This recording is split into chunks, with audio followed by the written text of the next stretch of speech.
Good morning, ladies and gentlemen. I'm Seo-Hang Lee, President of Korea Institute for Maritime Strategy, and I'm very glad to serve as a moderator in the kickoff session of this important meeting. As a moderator, now I declare the first session is called to order. The main theme of our meeting is to examine security challenges on the Korean Peninsula in 2016, focusing on issues and opportunities. As you know well, there have been a number of significant security challenges around the Korean Peninsula.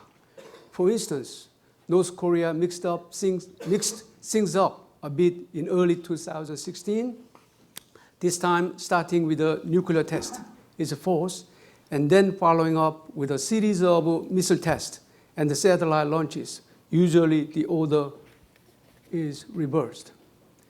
There were also a number of short and intermediate range ballistic missile launches and the usual threat, while the prospect for dialogue seemed to dim even further. Meanwhile, Chinese activities in the South China Sea are being described by everyone except Beijing as further militarization of its artificial islands. In addition to these issues, most recently, British people decided to leave EU, European Union, and this Brexit vote rattles future of a post-war regional and world order. Keeping these in our mind, in this first session, we are going to deal with four power relations surrounding the Korean Peninsula, focusing on three interrelated issues of the peninsula. The first is Korea-Japan relations, particularly Japan's role in Korean security. The second is China-North Korea relations, specifically focusing on whether China will allow North Korea to collapse. And the third is international and UN sanctions on North Korea on nuclear test. I think these are the three important issues in understanding the current security situation of the Korean Peninsula as background. In dealing with these issues, we have three paper presenters and three designated discussants. Paper presenters are first, Mr. James Durand, just next to me, a retired career Marine at the International Council on Korean Studies. Second, Mr. Gordon Chang, the author of Nuclear Showdown. And lastly, but not least, Dr. Kim Taewoo, former president of Korea Institute for National Unification and currently invited professor at the Konyang University. And we have three designated discussants. They are first, Dr. Andrew Scobell, senior fellow at the Rand Corporation, Washington, D.C. And second, Dr. Sung Ki-young at the Korea Institute for National Unification. And thirdly, but not least, Dr. Daesung, former president of the Sejong Institute and currently visiting professor at the Kunkuk University. Let's welcome them with a big hand. Thank you. In organizing this session, we'll have all the three presentations first, and after that, making comments and raising questions will follow. As to the time limit, as a moderator, I will give 16 minutes, 16 minutes to each paper presenter and 10 minutes, just 10 minutes to each discussant. And I hope paper presenters and designated discussant strictly comply with this time limit so that we can have sufficient time for general discussion in our session at a later stage. So without further ado, now I would like to invite first the speaker, Mr. Durand, to make his presentation on Japan's role in Korean security within the framework of quasi-alliance model. So Mr. Durand, now the floor is yours. Thank you. I would first like to thank Dr. Bechtel and all the people from ICKS for sponsoring this symposium. It's great to see so many friends and mentors, and a lot of these mentors have now become friends, and the friends have become mentors. So it's really nice to be here. I'd also like to acknowledge Dave Maxwell and Georgetown University.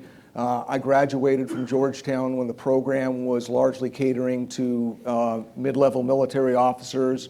Half our half our students were in classes were held in the Pentagon, and what the security studies program has evolved into is really incredible. And when I was here, Stephen Gibert was the president. He just passed away recently. And so I think both the fact that this conference is here and what the security studies program has evolved to is a tribute to his work.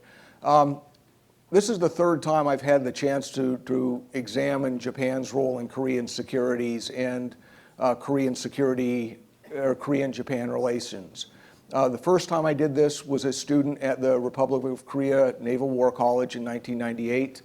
I later came back and looked at it again when I was an exchange student at Japan's National Institute for Defense Studies.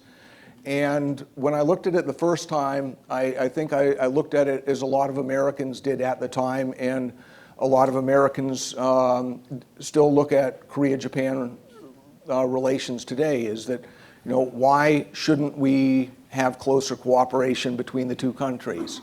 And if you look at about half the papers that are out there now, you see the same arguments that I laid out in 1998. You should have close cooperation.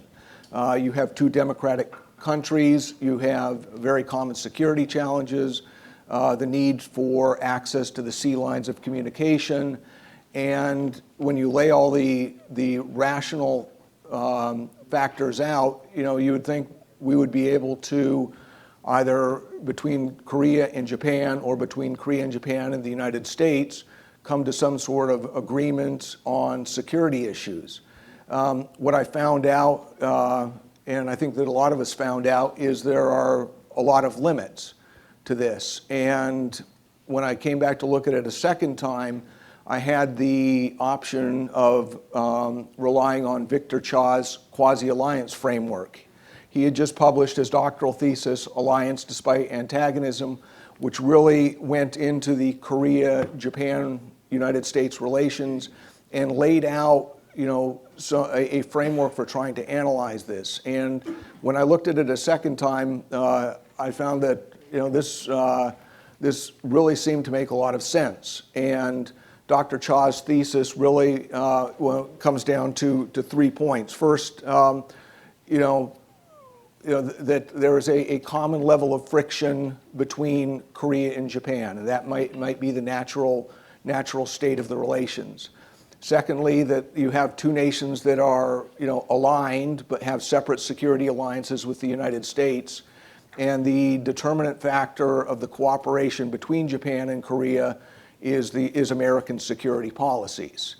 And when I looked at it, I said in the 2004-2005 timeframe, we had already gone through the Perry process and had seen really a concentrated effort by the United States government to try to push trilateral cooperation. And this was led by Secretary of Defense Perry, Ambassador Sherman, and it was a very, very high-level, sustained effort by the government of the U.S., and yet we ran into some of these problems.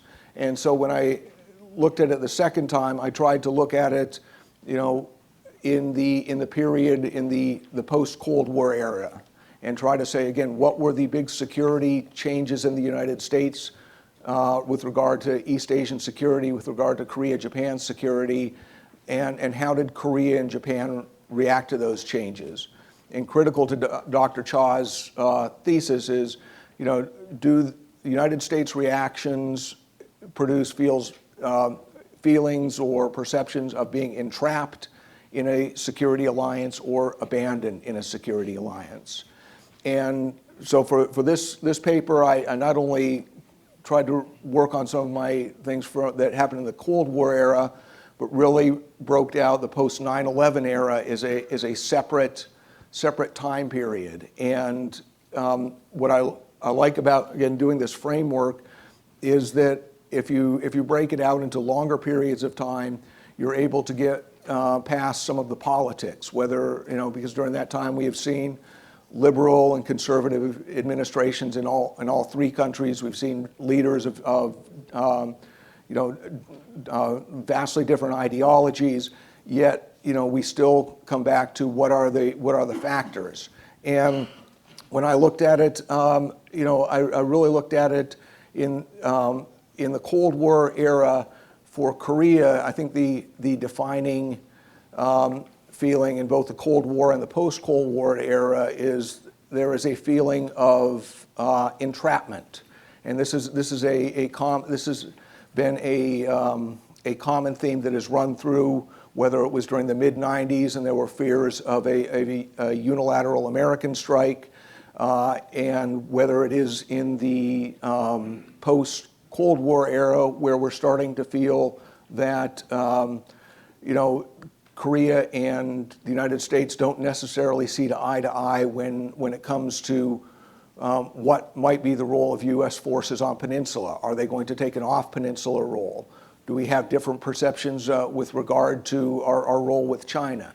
And so for Korea, the common perception that has come out is a feeling of entrapment. For Japan, the seminal event that happened was the 1991 Gulf War.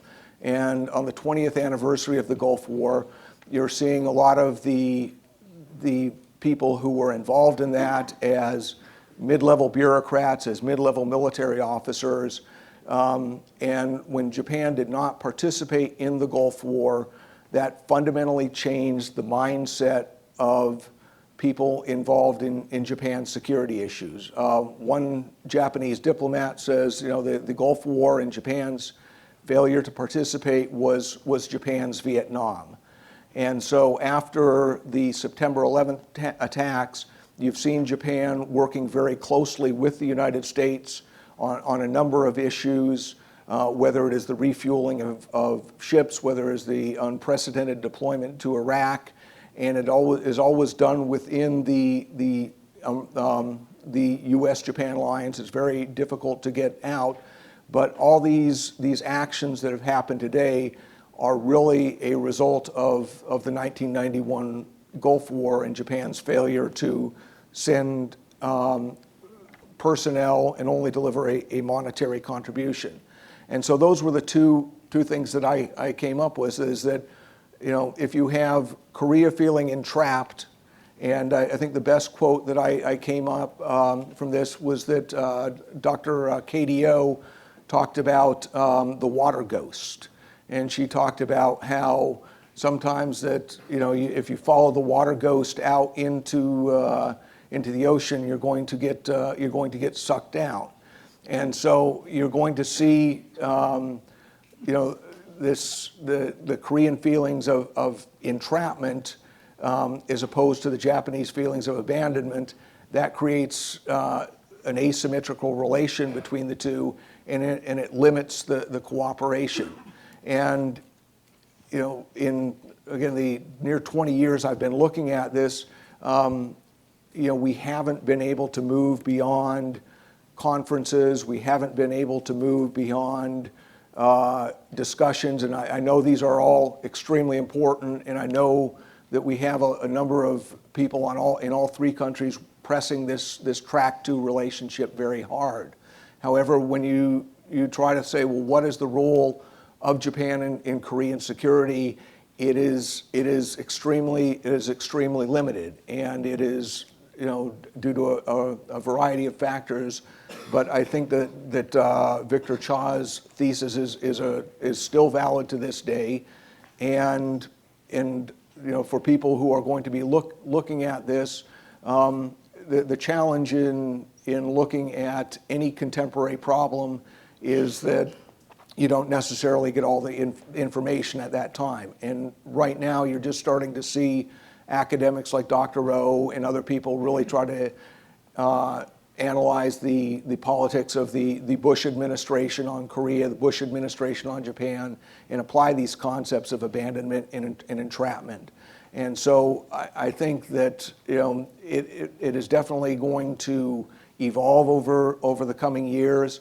However, I don't necessarily see Japan having a substantial role in Korean security as much as I think it would be beneficial. And I will close with just one area where I do see cooperation, and it is an important area that is often overlooked, but is people like General Tillelly, General Tillairs, Colonel Maxwell, and Dr. Bechtel, people who who worked on the peninsula in the 90s will remember we had to address the issue of consequence management.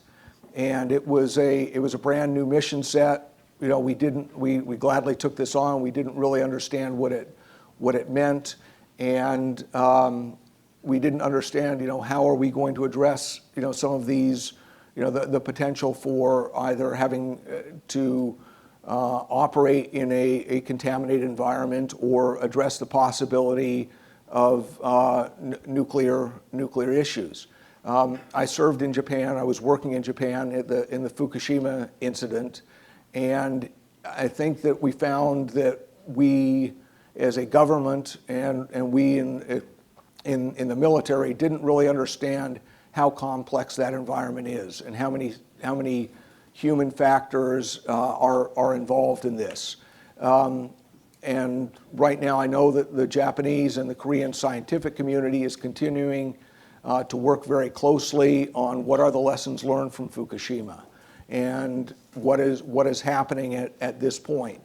And I think that this is a very important point that I did want to bring up, especially to the people who have been in very, very senior leadership positions and have had to address consequence management. It was a much more challenging environment that any of us ever anticipated, and the lessons that the Koreans and the Japanese and the technical community are dealing with now, I think is very important. And so I will close my presentation by saying again, I think the Korean-Japanese relationship is going to continue to be characterized as friction, and you know, we will continue to see very limited security cooperation between the two countries. Thank you. Well, Mr. Durand examined Japan's role in Korean security using the quasi-alliance model, which was originally introduced by Professor Victor Cha of Georgetown University. So thank you very much for his excellent presentations, and his presentation will serve as a very useful basis for further discussion at a later stage. Now I would like to invite second speaker, Mr. Gordon Chang. He's going to talk about China-North Korea relations, whether China will allow North Korea to collapse. So now, the floor is yours. Thank you, Dr. Lee. No bilateral relationship is as odd or as opaque as the one between China and North Korea. None of them. My paper focuses on three aspects of this hard to understand and constantly evolving tie-up between these two states.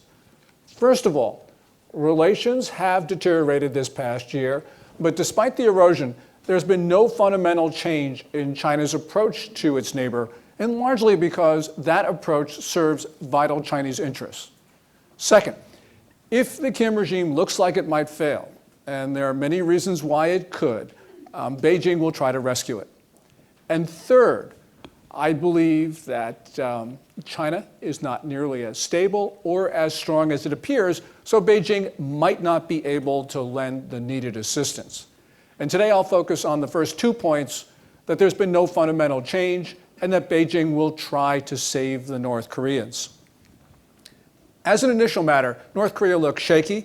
We have seen the demotions, purges, and executions, but more important, there is something fundamental.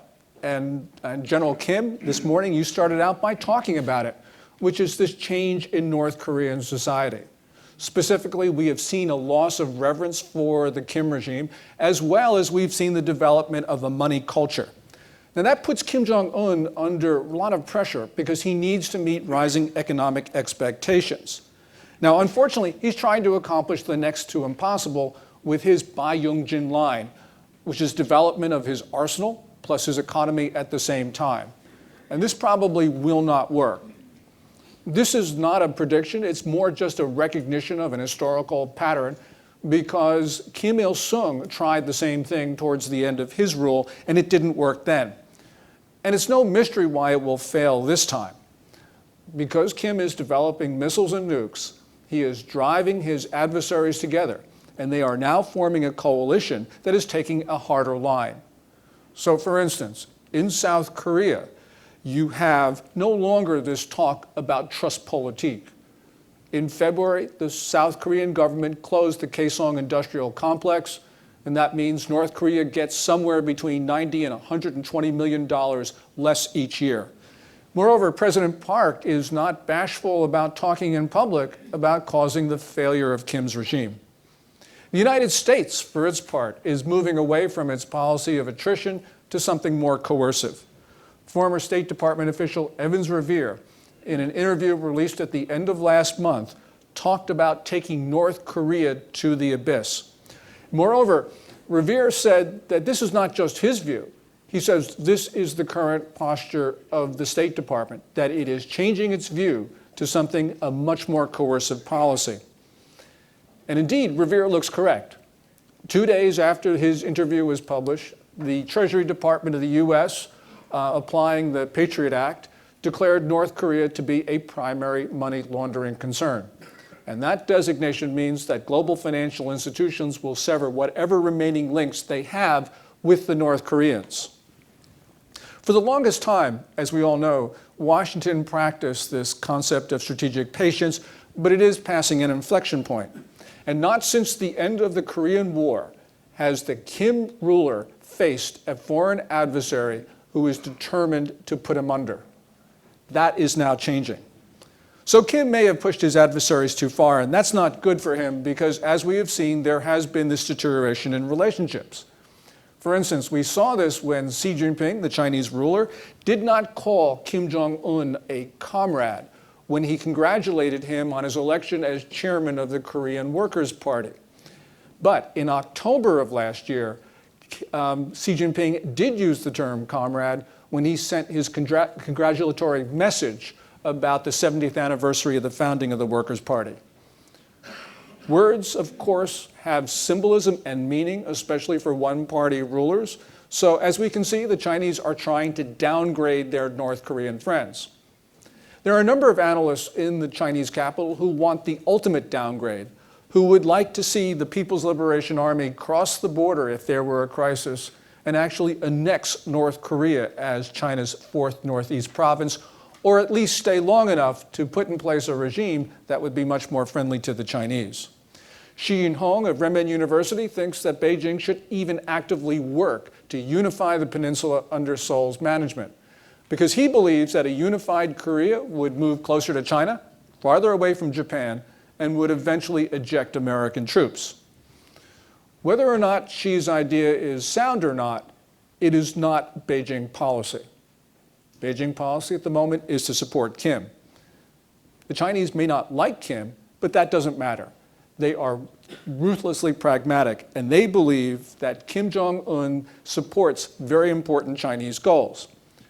Xi Jinping, like his predecessor, Hu Jintao, believes that it is the United States that is China's main adversary, that we are blocking Chinese initiatives in almost all directions. So essentially, Beijing is not going to help the United States when it comes to issues like the denuclearization of the Korean Peninsula. So therefore, the Chinese are not about to let the Korean state fail. North Korean provocations completely make sure that they tie down American forces on the peninsula. They distract Washington from other issues that Beijing thinks are more important. And it gives Washington and Seoul one more reason to be on China's good side. The Chinese, for all their assistance, of course, extract concessions from both the United States and South Korea. North Korea is so beneficial to China that if it didn't exist, China would have to invent it. The Kim family has understood their importance to China, and so therefore they realize that even though they're weak, even though they're dependent, they can defy the Chinese. And certainly we have seen a lot of defiance in recent days. Now the Chinese like to play this up. So for instance, in February, veteran diplomat Fu Ying said, we can't control those terrible North Koreans. And at first glance, Fu's assessment appears to be correct, because they're obviously not getting along. But the North Koreans look like they are able to annoy the Chinese, because, of course, they're building their arsenal of nukes, and they're even permanently basing heavy armor close to the Chinese border, which they did in 2014. Furthermore, in this March, the Chinese launched a projectile from Wonsung, the port. They launched it on a northeast track, and it landed close to the Chinese border. And obviously, that was an extremely hostile message. So the Chinese have tried to keep relations on an even keel, but for their part, they're trying to do things that are annoying the North Koreans. So for instance, the Chinese are trying to move their relations with Pyongyang from a party-to-party relationship to one that is state-to-state. Now, state-to-state dealings, in the eyes of the North Koreans, are a downgrade because it means that Beijing's relationship with Pyongyang would be no more special than Beijing's relationship with any other country. And we know that the North Koreans are resisting this, but nonetheless, we are seeing that the North Koreans are able to push the Chinese because the last high-level meeting between Beijing and Pyongyang, which was this last May and June, were conducted on a party-to-party basis. That is when North Korea's foreign policy chief, Ri Yong-sung, went to Beijing. Well, because of all this jockeying, we can see that the two countries are not getting along. And indeed, before this May and June meeting, essentially the Chinese and the North Koreans were talking only at the working level. Now, with Kim under pressure to provide assistance and prosperity, that gives China a much more important hand in this relationship. Even before the UN sanctions of early March, the Chinese accounted for something like 75% of North Korea's trade. And with the sanctions and with the closing of Kaesong, which is, of course, a significant event, Beijing this year will probably account for something like 90% of North Korea's foreign trade. And actually, Beijing's position is even stronger than that figure suggests because Beijing supplies, for instance, almost all of North Korea's jet fuel.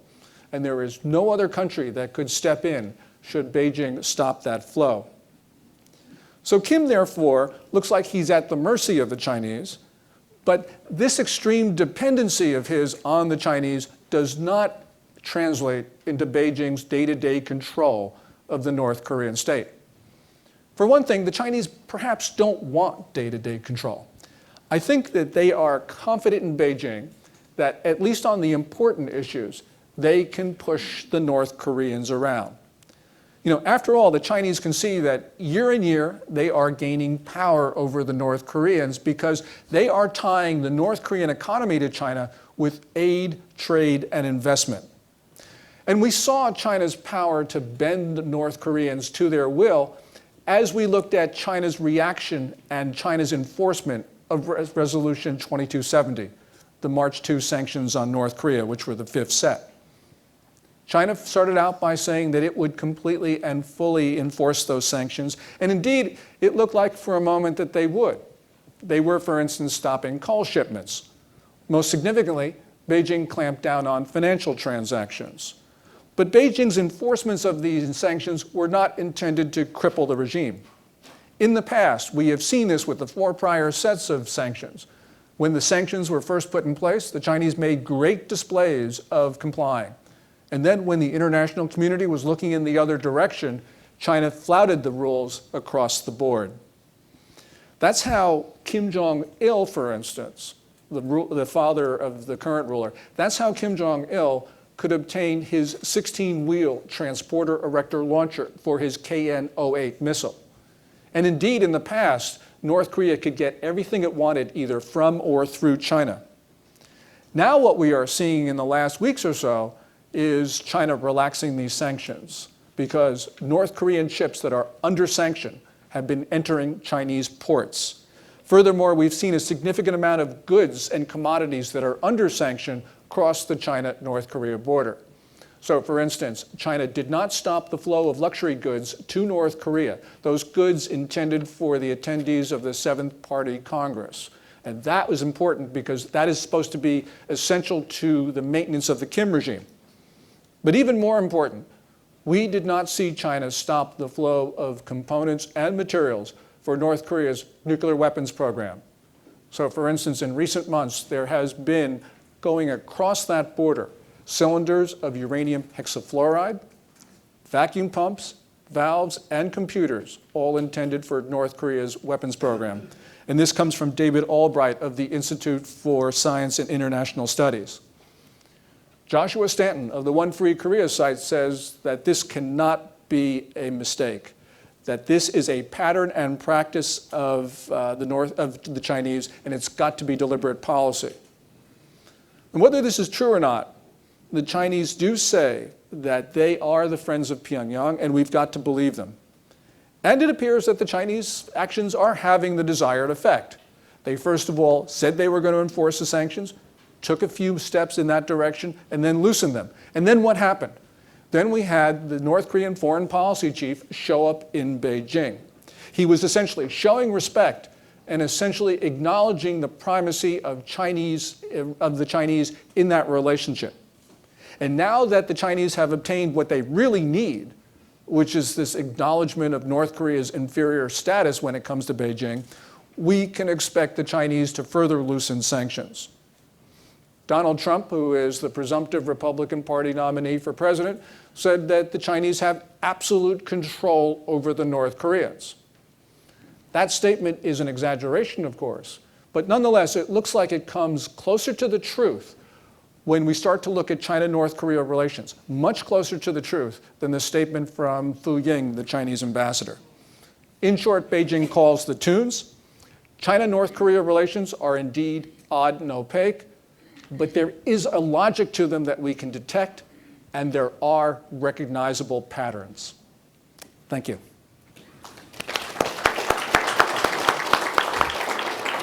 Thank you very much. Well, after listening to Mr. Gordon's presentation, we may conclude that China would not allow North Korea to collapse. And in that case, China would continue to use North Korea as a strategic asset against US pivot to Asia, and North Korea will continue to serve as a buffer zone for China. Well, his presentation will serve as a very useful basis for further discussion at a later stage. Now I would like to invite third but not least, third paper presenter, Dr. Kim Taewoo on international and UN sanction on North Korea. Thank you very much. Well, as a South Korean citizen, I'd like to express my tribute to those Americans who fought for my nation. And also I'd like to show my gratitude to American colleagues here for their interest in, friendly interest in Korean Peninsula. Well, previous two papers were really impressive. I'm sorry I don't have time right now to jump in there, so I will do mine this time, okay? My presentation is composed of three parts. First part, I'd like to talk about why we need very strong and concerted sanction against North Korea. Second part, I will deal with variables to the success of those sanctions. At the third part, I'd like to try to single out what we can do within the framework of alliance. Okay, before beginning this part, I'd like to give my general assessment of the sanction. Okay, undoubtedly now is time that we should focus on sanction. Nevertheless, my prospect for the success is not bright. Simply, I know the structural obstacles to the success of that sanction. The previous paper already explained much part of that. Anyway, I will jump into my first part, why we need a strong and consistent sanction against North Korea. There are three reasons. First one, there is no possibility of voluntary changes in North Korea. We already know so-called system dilemmas in North Korea. They are not stupid. They know if they open up their society and abandon nuclear options, then their quality of life will be improved quickly. They know that. They know that. Nevertheless, it will threaten the very system, the dictatorial system of the Kim family. So they are trapped, actually. So we see no possibility for them to voluntarily give up nuclear option. Particularly at the 7th Party Congress, they reconfirmed their will to continue on nuclear program. So in my interpretation, Kim Jong-un declared his government as a government of the nuke, by the nuke, and for the nuke. Or otherwise, he declared a nuclear first politics to the whole world. A second reason, well, this is because the second reason is the accumulation of South Korean vulnerability. Well, as the previous paper precisely explains, China simply continues the hypocritical, stance, position on the nuclear weapons of North Korea, and during that time, the vulnerability of South Korea is now being accumulated. I don't know how long we can go this way. You already know that in 10 years, North Korea will become a middle power nuclear weapon state with more than 50 bombs, including hydrogen bombs or boosted fission bombs. They will have SLBMs, ICBMs, and everything, But still, China is modeling through in the same way. South Korea is becoming increasingly vulnerable. I don't know how long we can go this way. I don't know. I really don't know. Okay, and a third reason, there is a limitation in nuclear umbrella. Even though we have a very sound alliance and we have a very good trustworthiness of the nuclear umbrella, no doubt about it. But here my point is there are some other areas nuclear umbrella cannot cover. North Korea knows that if they attack South Korea with the nuclear weapons, then the nuclear umbrella will function automatically. That means South Korea is well protected from North Korean nuclear attack. No doubt about that. But so-called nuclear shadow effect, that is something nuclear umbrella cannot protect South Korea from. North Korea is not actually using nuclear weapons now, but they are using that as a psychological pressure tools toward South Korea. They are already harvesting a lot of benefit out of that. It will collapse. It will come the collapse of power balance within the Korean Peninsula, and also North Korea is leading in the Korean relations, even despite the absolute economic superiority of North Korea. So there are so many other side effects like this. Nuclear umbrella doesn't help us in this regard. So we should know these three reasons. And part two, the variables to success. Because of time limit, I should be very brief, I know. No doubt, undoubtedly, the largest variable to success of sanction is China. So he already explained that, China is absolutely important. But the problem here is China has never taken any clear-cut position in this regard. Well, according to my personal analysis and research on 25-year history of China's attitude toward North Korean nuclear weapons, China has been shuttling between connivance and pressure. Yeah. So it depends on whether it will look at North Korea as a strategic asset or economic and diplomatic burden. So actually China is shuttling between the two. So we know that. The second variable, that is also United States, because United States is the only country that can give a meaningful impact on China's decision. Here the South Korea's dilemma is that the confrontation between two powers, United States and China, is directly determining China's stance on sanction against North Korea.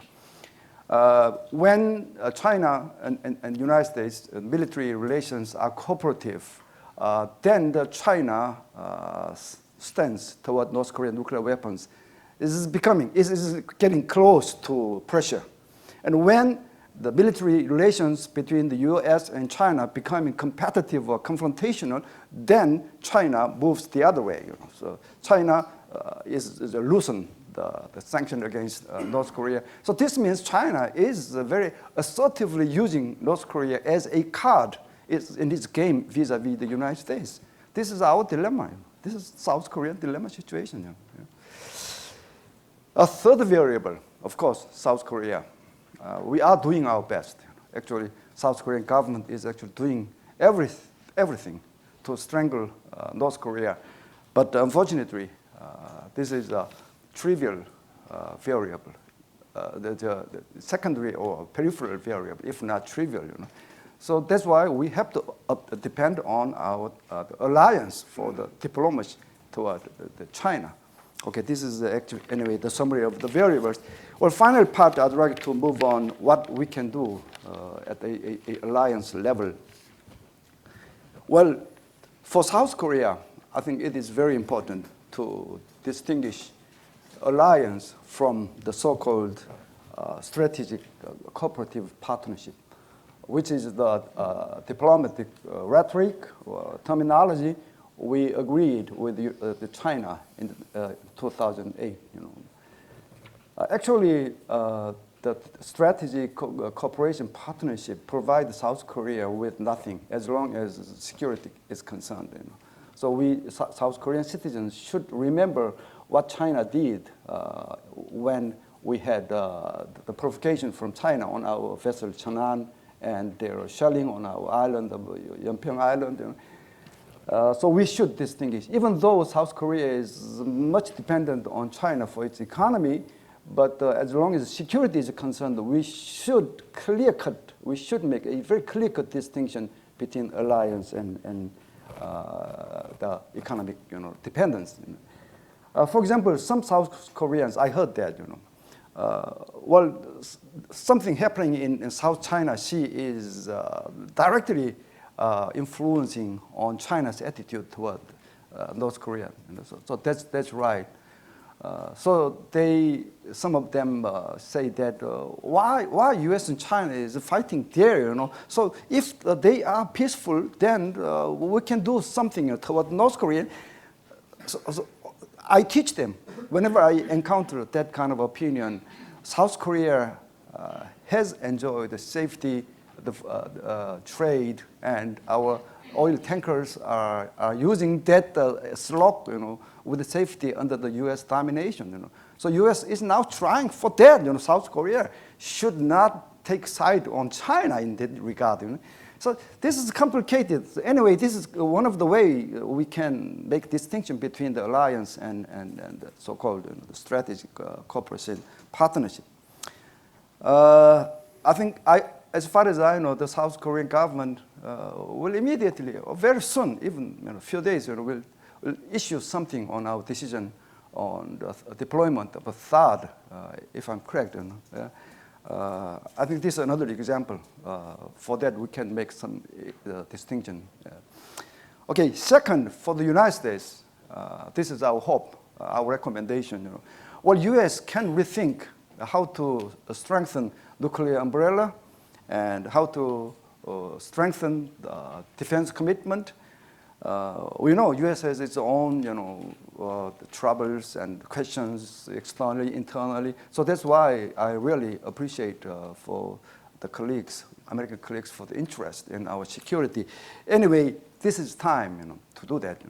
Another example may be a revision of our treaty alliance so that it can include a new items, on nuclear umbrella or automatic intervention in case of South Korean contingencies. So we should open up our mind to think over how to strengthen our alliance. And finally, on the level of alliance, I think we need to do something very, very special. China will continue to its own game. China will continue to say, okay, we will not accept North Korean nuclear test, North Korean nuclear program, we will not. But at the same time, they are saying we will not destabilize North Korea regime. This is hypocritical, lying. This is a hypocritical system. How long should we continue to listen to that hypocritical position? So we should do something special to overcome China's game. Otherwise, they will continue the muddling through, and South Korean vulnerability will continue to be accumulated.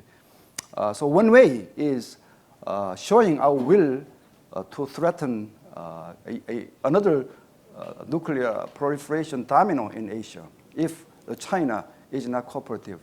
So I don't mean South Korea can or should go nuclear. I don't mean that. I know South Korea's decision, any decision should be made within the framework of alliance. If the framework of alliance is being derailed, then nothing will be beneficial to South Korea. We know that. But what I mean is, at least we should collaborate to threaten China that if you are not really cooperative, then you will be faced with another proliferation terminal. So why we cannot cooperate? Why we cannot discuss on this possibility? United States can discuss with Japan, Taiwan, and South Korea. Why not do this? And also Israel. I'd like to take out Israel as an example. Israel, of course, nuclear weapon state, but the alliance is still there. Why you should resume that? If South Korea go nuclear, or it will break our alliance. Why should we believe in this? So it's time really for us two sides, to rethink how we can manage the future alliance. So we probably may need a fresh rethinking of how manage our alliance. This is my presentation. Thank you very much. Well, thank you very much. Dr. Kim examined the three focal points. First, he examined why we need strong and consistent sanctions on North Korea.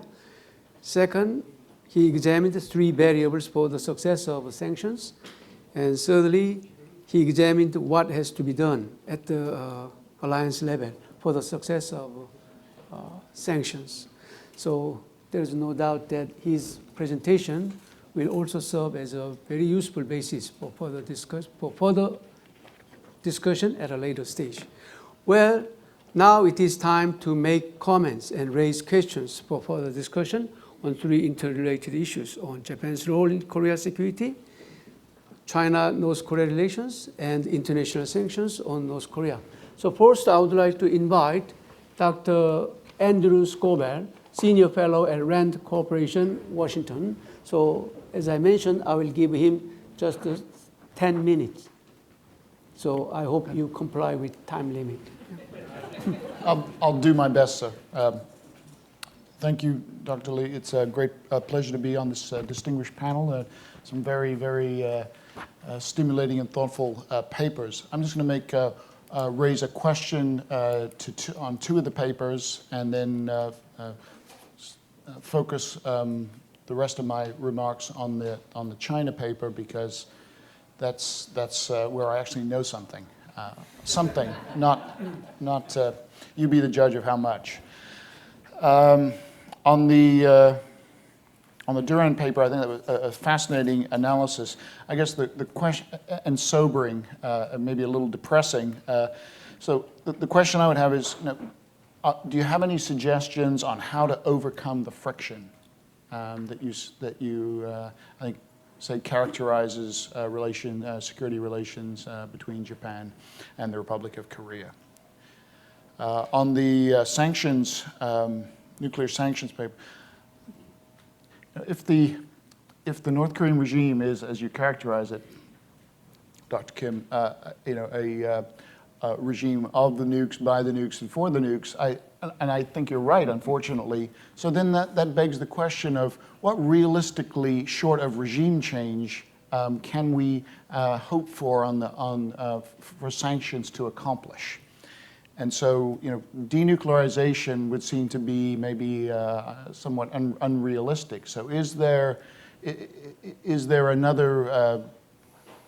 some way that we could characterize success, a different way to characterize success, maybe limiting the nuclear program, or providing severe limitations on what the North can or cannot do, inspection regimes, I don't know, but some way to characterize success short of, or maybe a ladder of success. But I think that would be helpful,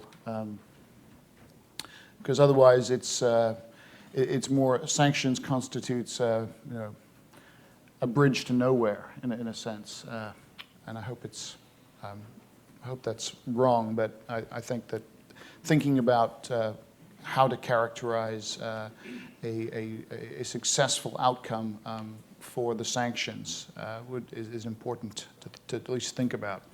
On Gordon Chang's paper, I think it was extremely well done.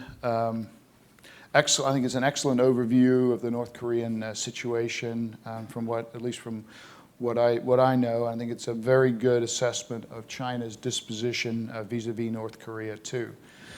But as a recovering political scientist, I inevitably have some quibbles. As I said, the overall analysis and findings of Gordon's paper, I think I'm in complete agreement with. But I would quibble with some of the logic and some of his characterizations.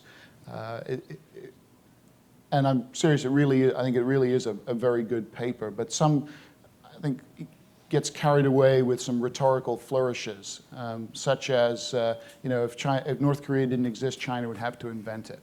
I don't really think that adds.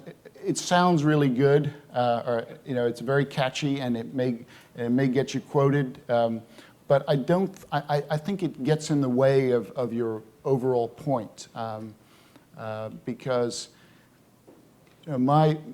I've done some serious analysis of China's North Korea policy, including the role of public opinion. I've looked at the Chinese equivalent of Twitter. Now, you may say, well, China's a dictatorship. Last time I checked, what do dictators care about public opinion? Well, it turns out, paradoxically, dictators care a lot about public opinion. That's why they try to monopolize information flows, right? But on the case of China's North Korea policy, it is rather interesting, because whereas there are a lot of policies and that the Chinese leadership restricts or completely quashes discussion, public debate and discussion about, on the topic of North Korea, they allow discussion. In fact, I would suggest that it's apt to characterize China's North Korea policy as the most controversial foreign policy issue in China. And so, but why do China's leaders allow this lively public discussion both at the elite and popular levels? Well, because they want to, I think, one of the important things is they want to send a signal to North Korea that China is not amused. China is very dissatisfied with what North Korea has been doing. And I think that's an important goal. Another important goal is Chinese leaders want to know what the Chinese people are thinking. And they also want the Chinese people to let off to vent their frustrations, and they prefer them to vent their frustrations against another regime that makes China's Communist Party rule look really, really good by comparison. And I won't go into some details, but there's some very interesting ways and inventive ways that Chinese netizens have used North Korea as a foil to actually criticize their own government. But this is not the place to go into those details. But I absolutely agree again with Gordon that China hasn't changed its North Korea policy, but there's been a lot of it's an unprecedented level of churn and teeth gnashing about how and frustration over North Korea. And there is, as Gordon aptly pointed out, there is no love lost between Xi Jinping and Kim Jong-un. But at the end of the day, despite that frustration and I think the growing realization that North Korea is much more of a liability than a buffer or a card, even though it is all of those things for Chinese leaders, fundamentally they see it increasingly as a liability. But what do you do about that liability? And there's really no good answer from a Chinese perspective beyond maintain your existing policy with maximum flexibility. And so that's I think where China is today. Make one last point about the nuclear issue. You know, China's policy on North Korea or the Korean Peninsula has been sort of summarized in 3 words, right? Stability, peace, and denuclearization. And people have debated, including people on this panel, about, you know, what are the rankings? You know, what's number 1? What's China's top priority? And most people I think most people would say it's stability. And denuclearization is probably seen as ranking much lower. However, that churn and frustration and lively debate in China, I think that we've seen over the last few years has affected, changed that ranking, I think. And so I don't think it's not accurate. Let me be clear. I'm not saying it's not accurate to say that denuclearization is China's top priority right now. But what I think is accurate to say is that increasingly Chinese leaders are realizing that denuclearization is inevitably, inextricably linked to this issue of stability. In other words, a nuclear North Korea is incompatible with stability condition, an enduring condition of stability on the Korean Peninsula. Okay, so that's a realization. The problem is that Chinese leaders haven't figured out a way to address this. Actually, I lied. That was my penultimate point. I got one more point. And again, in the interests of you know, being clear about Gordon Chang's argument, I think, as I said, he's absolutely right on the overall conclusion. But China's not interested in to talk about China saving or rescuing the Kim Jong-un regime. I don't think that mischaracterizes China's position. It's more about maintaining stability on the Korean Peninsula, which means, in other words, China's not going in to rescue anybody. They're going in, they would intervene in North Korea to protect their own vital interests. Thank you.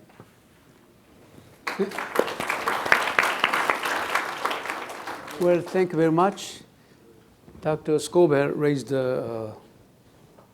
questions to all the 3 paper presenters, but later I will invite all the 3 paper presenters to reply to the question raised by Dr. Scobell. So now I would like to invite second commentator, Dr. Sung Ki-young from Korea Institute for National Unification. Thank you. I was required to discuss the second paper following the order of the program, Gordon Chang's paper on the relationship between China and North Korea. So what I'm going to do this morning is to say the 3 points that makes this presentation really interesting to me, followed by 4 questions I want to ask the presenter to encourage the following discussion. First, if you look at the majority of the scholarly works and policy reports on North Korean regime stability, they have been solely focusing on the internal dynamics of what's going on within North Korea. For example, the regime's inability to feed its population, or completely closed nature of its economy and society, and the young leader's extremely brutal leadership style, and so on. But Gordon Chang focused not only on the internal dynamics, but also on the external factor in predicting the future of the North Korean regime. Second, unlike the majority of the works on the DPLK's foreign policy, I could see a detailed explanation of animosity not only between Washington and Pyongyang, but also between Beijing and Pyongyang. A good example was North Koreans' feeling of China's betrayal when China made a decision to diplomatically recognize the South Korean government back in early 1990s, and more recently the purge and execution and imprisonment of Chang Song-taek and his men, were another example to show the rocky relationship between Pyongyang and Beijing. Third, I'm really impressed by his emphasis of China's internal factor in explaining the country's limitation in terms of its influence on North Korea and North Korea's behavior. He raised power struggle within Chinese political leadership, economic slowdown, and too many involvement in wars, conflict zones, and actual disputes. These points are really interesting to me because if it is true, it leads to the question that no regional actors can have real and powerful and influential effect on North Korea to change its behavior. And then I'm going to ask the presenter several questions, actually 4 questions I want to have. The first question about collapse scenario of the North Korean regime. In the first half of the paper, Gordon mentioned several grounds to explain the extreme vulnerability and instability, and in turn, the end of the North Korean regime.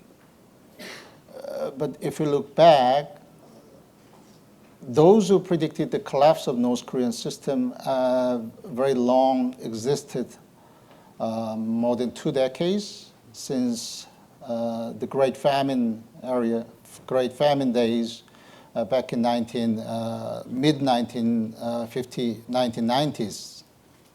However, the country survived such an economic turmoil, and during that period, the North Korea recorded 9 consecutive years minus economic growth. But now, at least before the sanction, after the 4th nuclear crisis, North Korea has shown slightly higher than 1% economic growth. Although there are many unstable elements in what's going on in political perspective in North Korea, I don't see any clear evidences that shows imminent regime crisis, if not regime collapse at the moment. So it seems to me that the issue of North Korean regime crisis still exists within the question of whether or not, rather than when it will occur. Second question is about the US government's North Korea policy. As he pointed out, the scope and strength of the US government punitive measures is becoming higher than ever. The American policy appears to be passing an inflection point. But now the Washington politics is entering election period. The presidential election might mean the loss of at least partially the driving forces to consistently implement sanctions against North Korea. At the same time, it is also a possibility for Washington to try to make a compromise if Washington perceives that the North Korea problem is overly destabilizing its relationship with China. In other words, peace and stability in Northeast Asia is a vital interest not only for Beijing but also for Washington. The third question is about China's attitude in dealing with North Korea's nuclear issue. We have seen that China's perception on North Korean provocative actions has essentially changed after the 4th nuclear test. In North Korea, too, Kim Jong-il visited 8 times in total China, out of which 4 visits were made after 2008 when he got struck. It shows clear intention of Kim Jong-il that try to gain prior support for his successor. But Kim Jong-un no longer respects the value of blood alliance between the 2 countries. So it seems true that the relationship between the 2 countries has gone really bad. However, even though China began to change its perception on North Korea dramatically, it is still questionable to what extent China is going to change its real behavior. So there is a gap between China's action and behavior and its change in perception. Fourth question is about China's political and economic crisis you mentioned in the paper, although he didn't mention a lot in his actual presentation. For example, he pointed out that the internal instability of a Chinese power circle will eventually weaken the country's capability to effectively deal with North Korea. But I'm still wondering to what extent this factor will seriously affect its relationship with North Korea. Because if it is the case, we still have a question. If Beijing is not capable to counter even a small country like North Korea, how is China able to deal with diplomatic matters with much more powerful and bigger countries than North Korea? So I'm not a China hand, so I would love to hear a bit more about these points. Okay, let me stop here and turn to the next discussant. Thank you. Thank you very much for his raising many questions on China and North Korea relations. But later I will invite Mr. Gordon Chang to reply to those questions raised by Dr. Song. Well, thirdly, but not least, I would like to invite Dr. Song Daesung to make comments and raise questions. Thank you for Chairman Dr. Lee.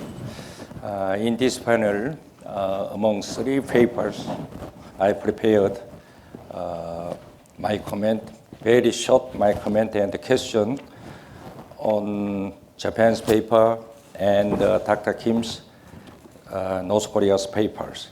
And the second paper, I prepared a little bit comment.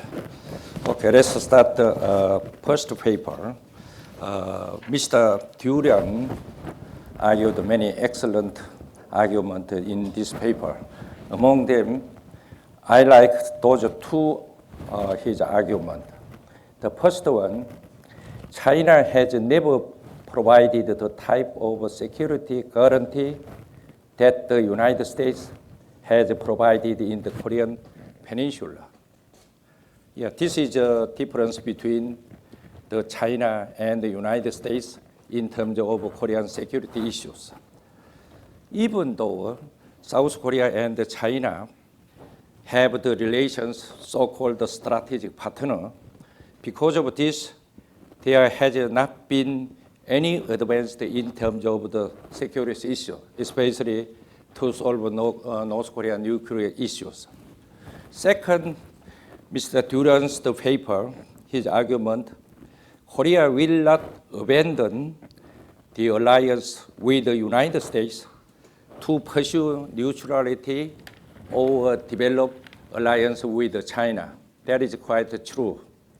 The alliance between the United States and South Korea could be a kind of destiny. This is very similar to the relations between the United States and the Israelis. That means even though United States and South Korea have many different kinds of governments, the quality of alliance between 2 countries never changed. In this sense, Durand's argument quite very correct. I like such kind of the argument. So my question is, what is the real Japanese role in the Korean security? For example, to keep the liberal democracy in the Korean Peninsula, or to strengthen the trilateral security cooperation? So I want to hear what is the real Japanese role in the Korean security? This is my question to Mr. Durand. On third paper, Dr. Kim's paper, I want to ask one question. In terms of the North Korean nuke sanction, Dr. Kim argued that the success of sanction fundamentally depends on the China-U.S. cooperation. That's exactly, I agree with this argument. However, nowadays, the relations between 2 countries have been worsening with many kind of dispute issues, including South China Sea dispute. My question is, you are a top specialist for nuclear issue in Korea. How do you predict the future of North Korea nuclear issue under such kind of situations? Do you think the dismantled North Korean nuclear programs will be success or not? I want to really to hear that once. And on second paper, Mr. Chang's paper, I like my comment following 2 points. Mr. Chang conclude relations between China and North Korea have been worsened. However, China has not fundamentally changed its approach. That means China has not allowed North Korea to collapse. I like this, his conclusions. Then he argued the reason why China has not changed would be Chinese vital national interests, national benefit. I agree completely his argument. Then my concern is the key reason why China will not allow the North Korea to collapse. Mr. Chang points out that the North Korea has been conducting the role of so-called shield against the United States and the Asian countries. He took 3 examples. The first example, North Korea provocations tie down American forces in North Korea. I agree, this example. Second example, North Korea provocations distract Washington from other issues Beijing cares about. This is also correct. And the third example, North Korea's provocation give America and South Korea one more reason to keep on Beijing's good side. I agree, this kind of agreement, that examples. However, we should add one following, another important key regions to Mr. Chang's key regions. This is a kind of emotional one between 2 countries' peoples. Both countries, China and North Korea, had a long friendship history of the so-called bloodshed alliance against South Korea and the United States with having the Korean War.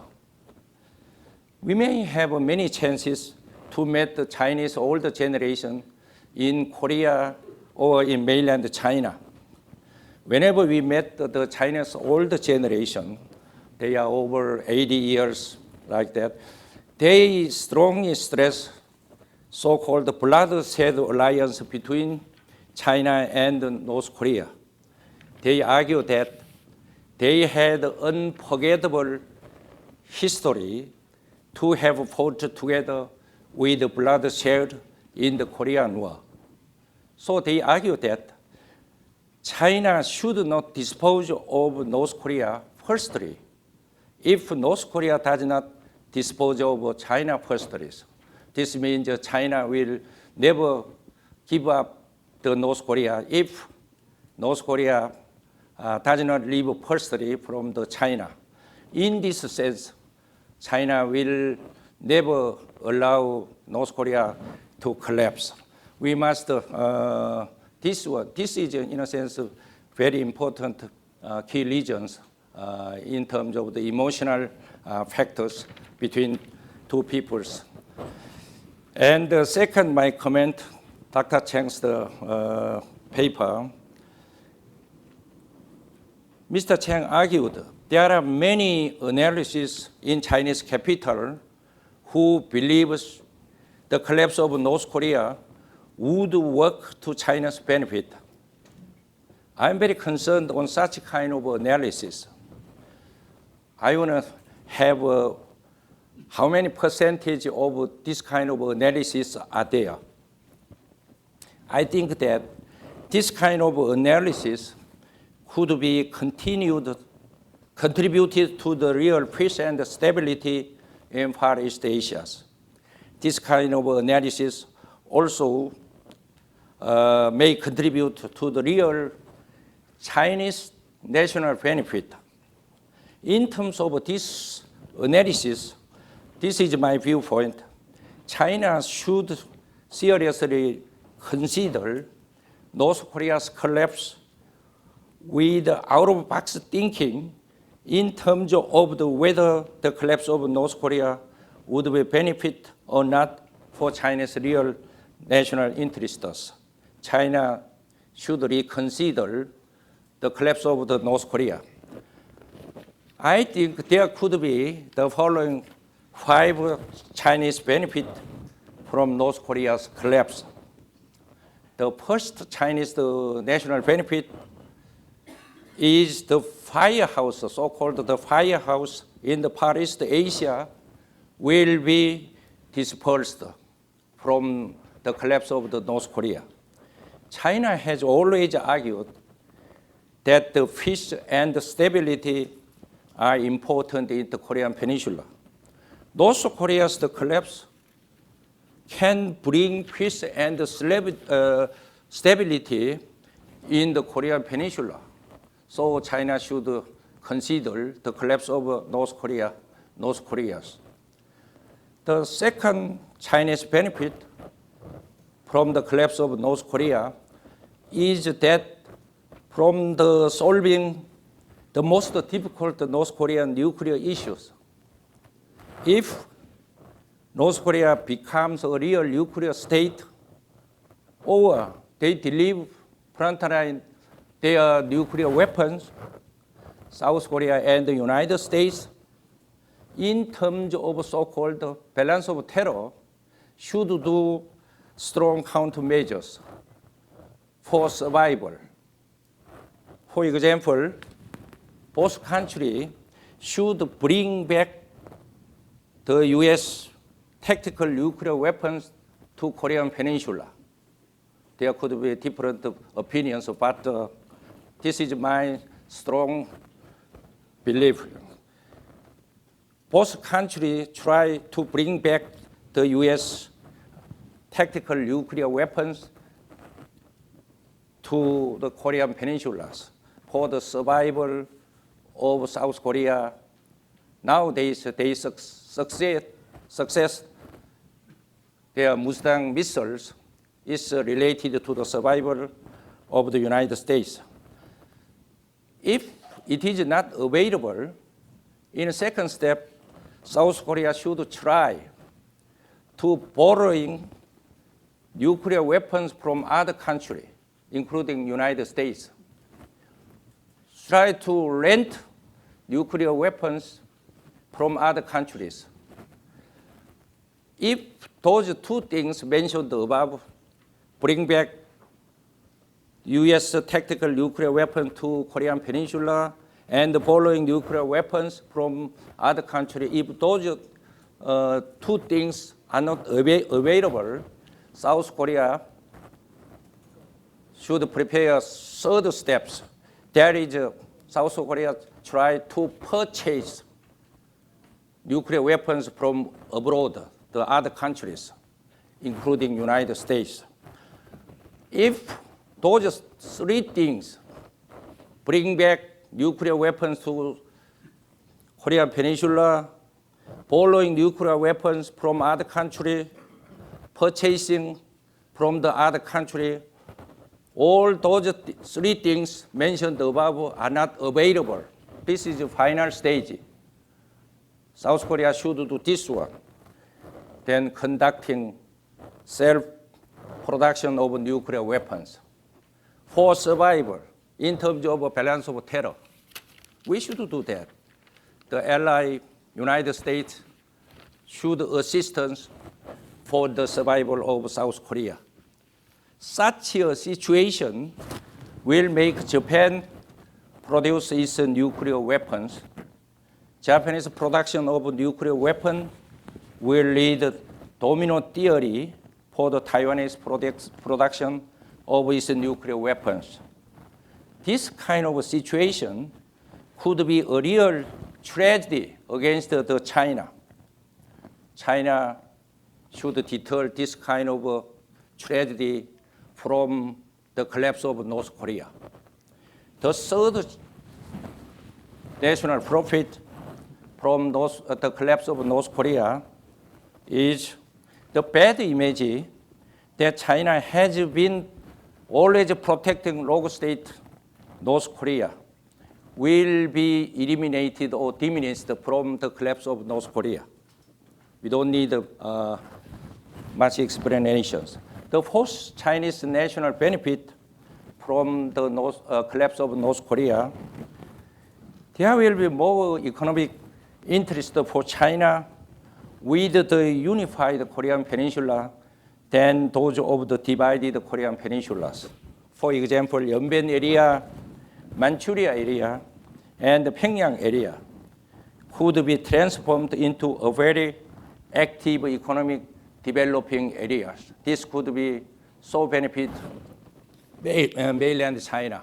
Finally, Chinese the national benefit from the collapse of North Korea.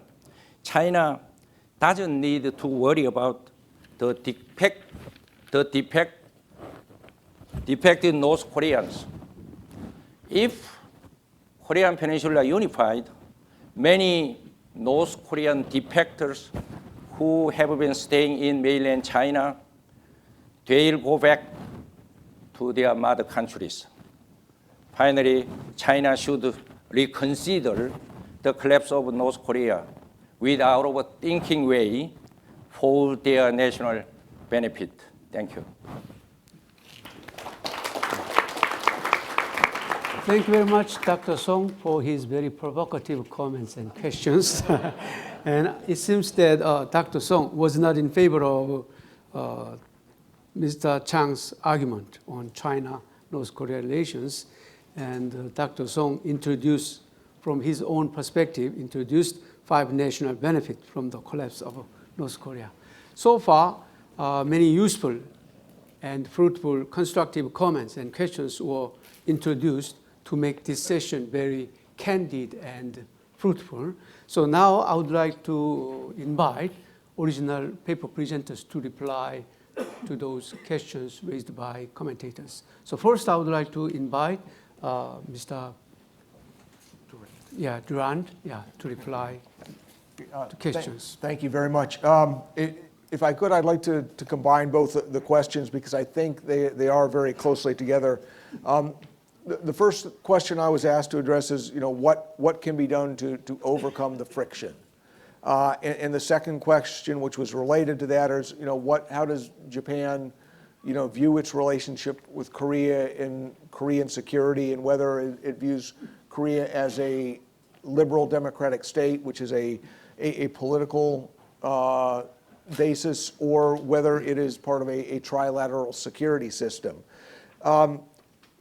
In looking over this issue for the last 18 years, I do agree with Professor Cha's assertion that there is an inherent level of friction that I think everyone, particularly people who are outside this relationship, need to address. I looked at my paper and Dr. Cha's book, and his words are even stronger. He said that there is a level of mutual enmity that constitutes a baseline.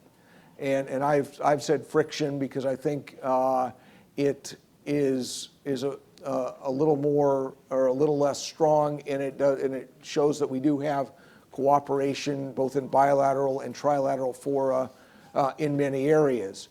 But as we've seen recently, we continue to see limits to that cooperation. And the 2 most recent incidents on the bilateral that I touched on in the paper were the dispute over supplying ammunition in South Sudan between Korean and Japanese peacekeepers. Very quickly became an international issue. And secondly, under President Lee Myung-bak, failure to sign an intelligence sharing agreement. Again, Korea has intelligence sharing agreements with 24 other countries. When the news leaked that they were preparing to sign a similar agreement with Japan, it was like pouring gas on a fire, and the intel sharing agreement did not get signed. So again, I think those are examples of what we have is limitations to cooperation. And this gets to my second point is what do I see Japan and Korea and the United States trying to forge some sort of security relationship. I do believe it has to be in a trilateral fora and on a trilateral arrangement. I think that the inherent frictions are too strong. The political, the historical issues are too incendiary that you're able to get the bilateral cooperation. And what I alluded to earlier in the paper was, we have spent a lot of time in the late 1990s as part of the Perry process in trying to forge a comprehensive trilateral agreement, and we were unable to do that. What you're seeing today is trilateral cooperation in much smaller areas. Today there is a joint ballistic missile defense exercise being conducted in Hawaii, where again the three countries are sharing ballistic missile defense information on Aegis ships. I think that is really one of the areas where you're going to see cooperation. And I want to tie this into one other event. We've talked a lot about the North Korean missile programs, the North Korean nuclear programs. For those of us who were serving in Korea in Northeast Asia in the 90s, really remember the 1998 Taepodong missile launch. And when I said that the 1991 Gulf War changed Japan's thinking on the alliance, the 1998 Taepodong missile launch really it ended a period of what the Japanese call peace amnesia, heiwa bokeh. And they really realized that North Korea is a threat. We've got to come up with some way to deal with this. And I think that that the ballistic missile defense cooperation, particularly among the sea services, is going to be the way this is going to be accomplished. Simply because it's something that is done largely out of the public eye. It is done on a technical level. It is done among navies who have operated together alongside each other for many, many years. And it is something that ties into a very legitimate security need for all three countries. So I think that when we address these issues, I think we need to be very cognizant of the limitations, and we need to frame our responses to what is achievable. So I think that again, it's ballistic missile defense in a trilateral cooperation. Thank you. Thank you very much. Now I would like to invite Mr. Gordon Chang to reply to the questions raised by all the three designated discussants.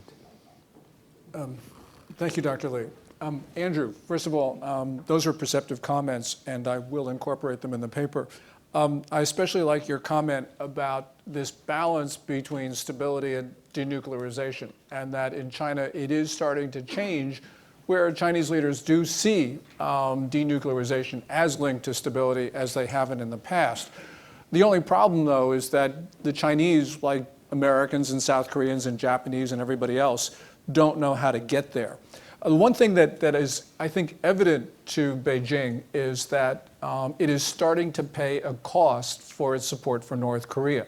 So, for instance, it's pretty clear that the United States and South Korea will agree to the basing of the THAAD missile defense system in South Korea, and that is directly linked to China's support for North Korea. But the important point is that Beijing has never said, when they talk about this issue, they criticize South Korea and the United States for defending themselves. They don't criticize the North Koreans for creating the provocation. And until we see that change, and you mentioned, for instance, the Cheonan incident, where Beijing supported North Korea to the hilt, to really the disappointment of the South Korean government and public.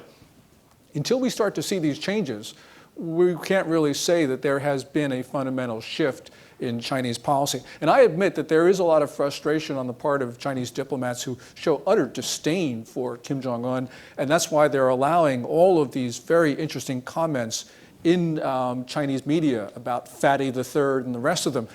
But again, it's subtle. It's subtle to the point of ineffectiveness, and I think it's showing to a certain extent the limits of Chinese foreign policy. On the 4 questions of Dr. Sung, why would North Korea collapse now and not before? Great question. It didn't collapse in the 1990s when it looked like it actually was going to go. This was during the Great Famine, the arduous march. You had somewhere between 2 to 3 million people die.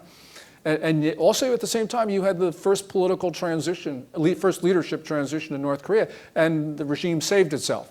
Well, the regime saved itself, I think, largely because the Clinton administration, against the advice of the government in Seoul at the time, basically had the agreed framework, which signaled to the North Korean elites and to the people around the world that the United States was going to work with Kim Jong-il. And that, I think, was important.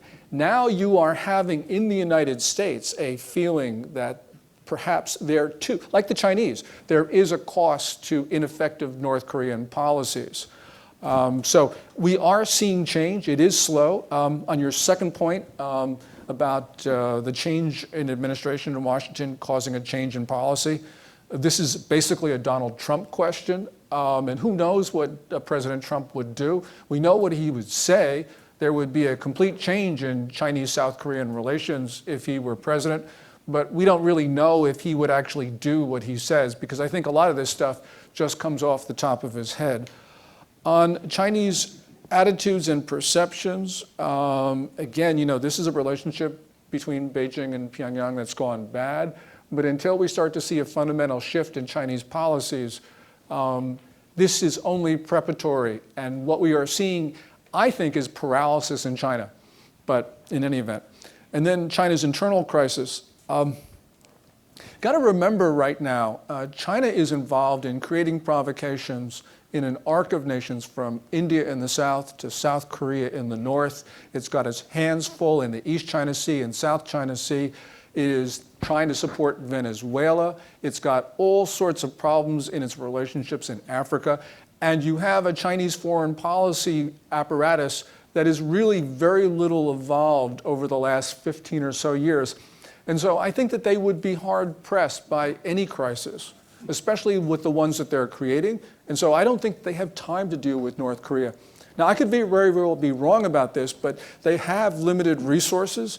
And so, we always think of this as sort of big Chinese state being able to sort of dictate and affect outcomes on the peninsula. I'm not so sure that's the case anymore. And just to wrap up, and this is really the most critical point, I'm glad I didn't put in my paper about South Korea developing its own nuclear deterrent, which is a critical issue going forward. But this shows, I think, this will show to, we've heard this, a couple times this morning already, and I'm sure we're going to hear it again throughout the rest of this conference. This, I think, is starting to show to American policymakers the consequences of an ineffective Korean policy. And because of this, I think we're going to see, whether it's a President Clinton, a President Trump, or my pick, a President Biden, but that's another story. I think we're going to see essentially a similar U.S. policy, because they're going to react to the problems in the peninsula. They're going to understand that North Korea, for the first time, is threatening the American homeland with the KN-08, which can already reach the west coast of the United States, and within 2 years, they will tip it with a nuclear warhead. And so this is going to change American policy to be much more coercive. It's going to force things. We have to react to the sentiments that we heard about South Korea renting bombs. And so we will see change on the peninsula. Just because there hasn't been change, fundamental change for a very long time, doesn't mean there won't be change in the future. We see all of these trends that are changing things in ways which are almost uncontrollable. And, it is ritualistic at these conferences to talk about the strength of the South Korean-US alliance. But right now, these words actually take on meaning because we are seeing a Kim Jong-un regime, perhaps unstable, developing the world's most destructive weapons, pushing South Korean society in ways we haven't seen before. And that is going to force policymakers in Beijing and Washington who may want to put North Korea at the bottom of the inbox will be forced to put it at the top. And so that's why I think that Kim Jong-un is unstable, because his adversaries have now realized this is getting serious. Okay. Thank you very much. Now I'd like to invite Dr. Kim to reply to the questions raised by discussant. Yes, that's right. South Korea is in a very difficult situation. U.S., China is competing in the East and South China Sea. But at the same time, we need the cooperation if we focus on the success of the sanction.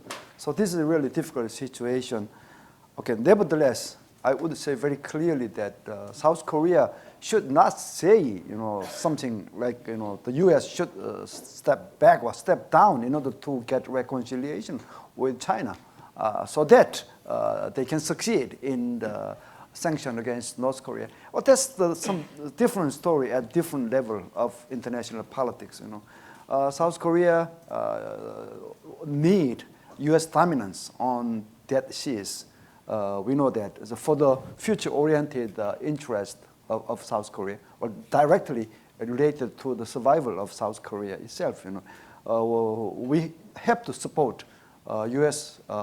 effort to maintain the marine order there. So in that sense, personally, I think the competition in the South or East China Seas between China and U.S. is unavoidable. I see that unavoidable.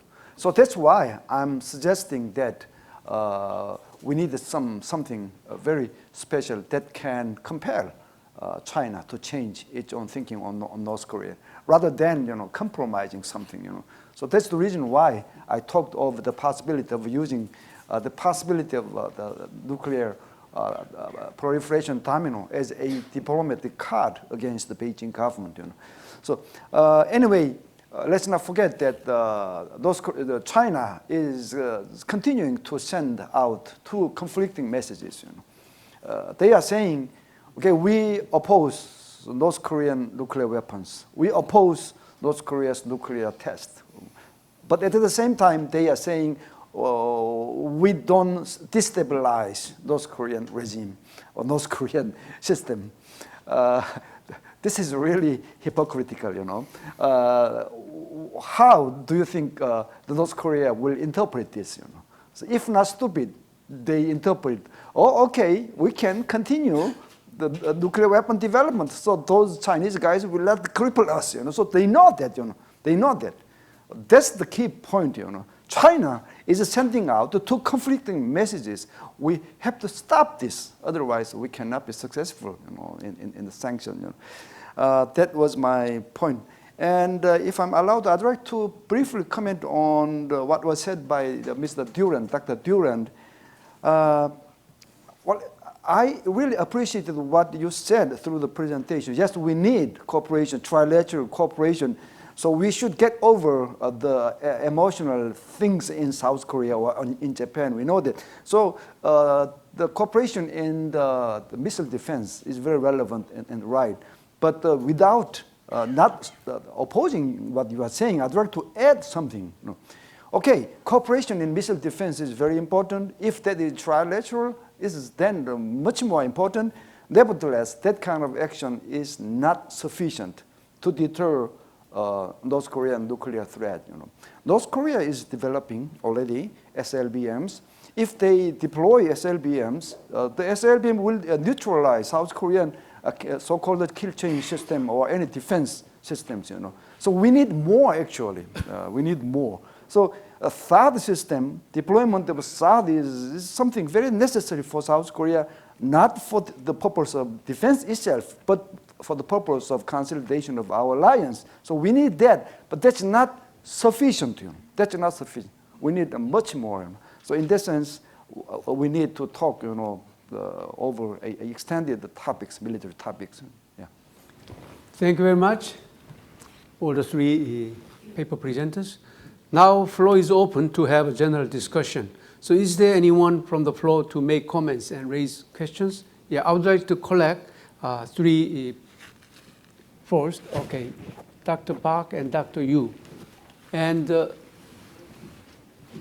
yeah, the gentleman in the back side. First, General Park, please. Here's the mic. Thank you, Dr. Reid. I'm General Park from Korea, former Vice Defense Minister.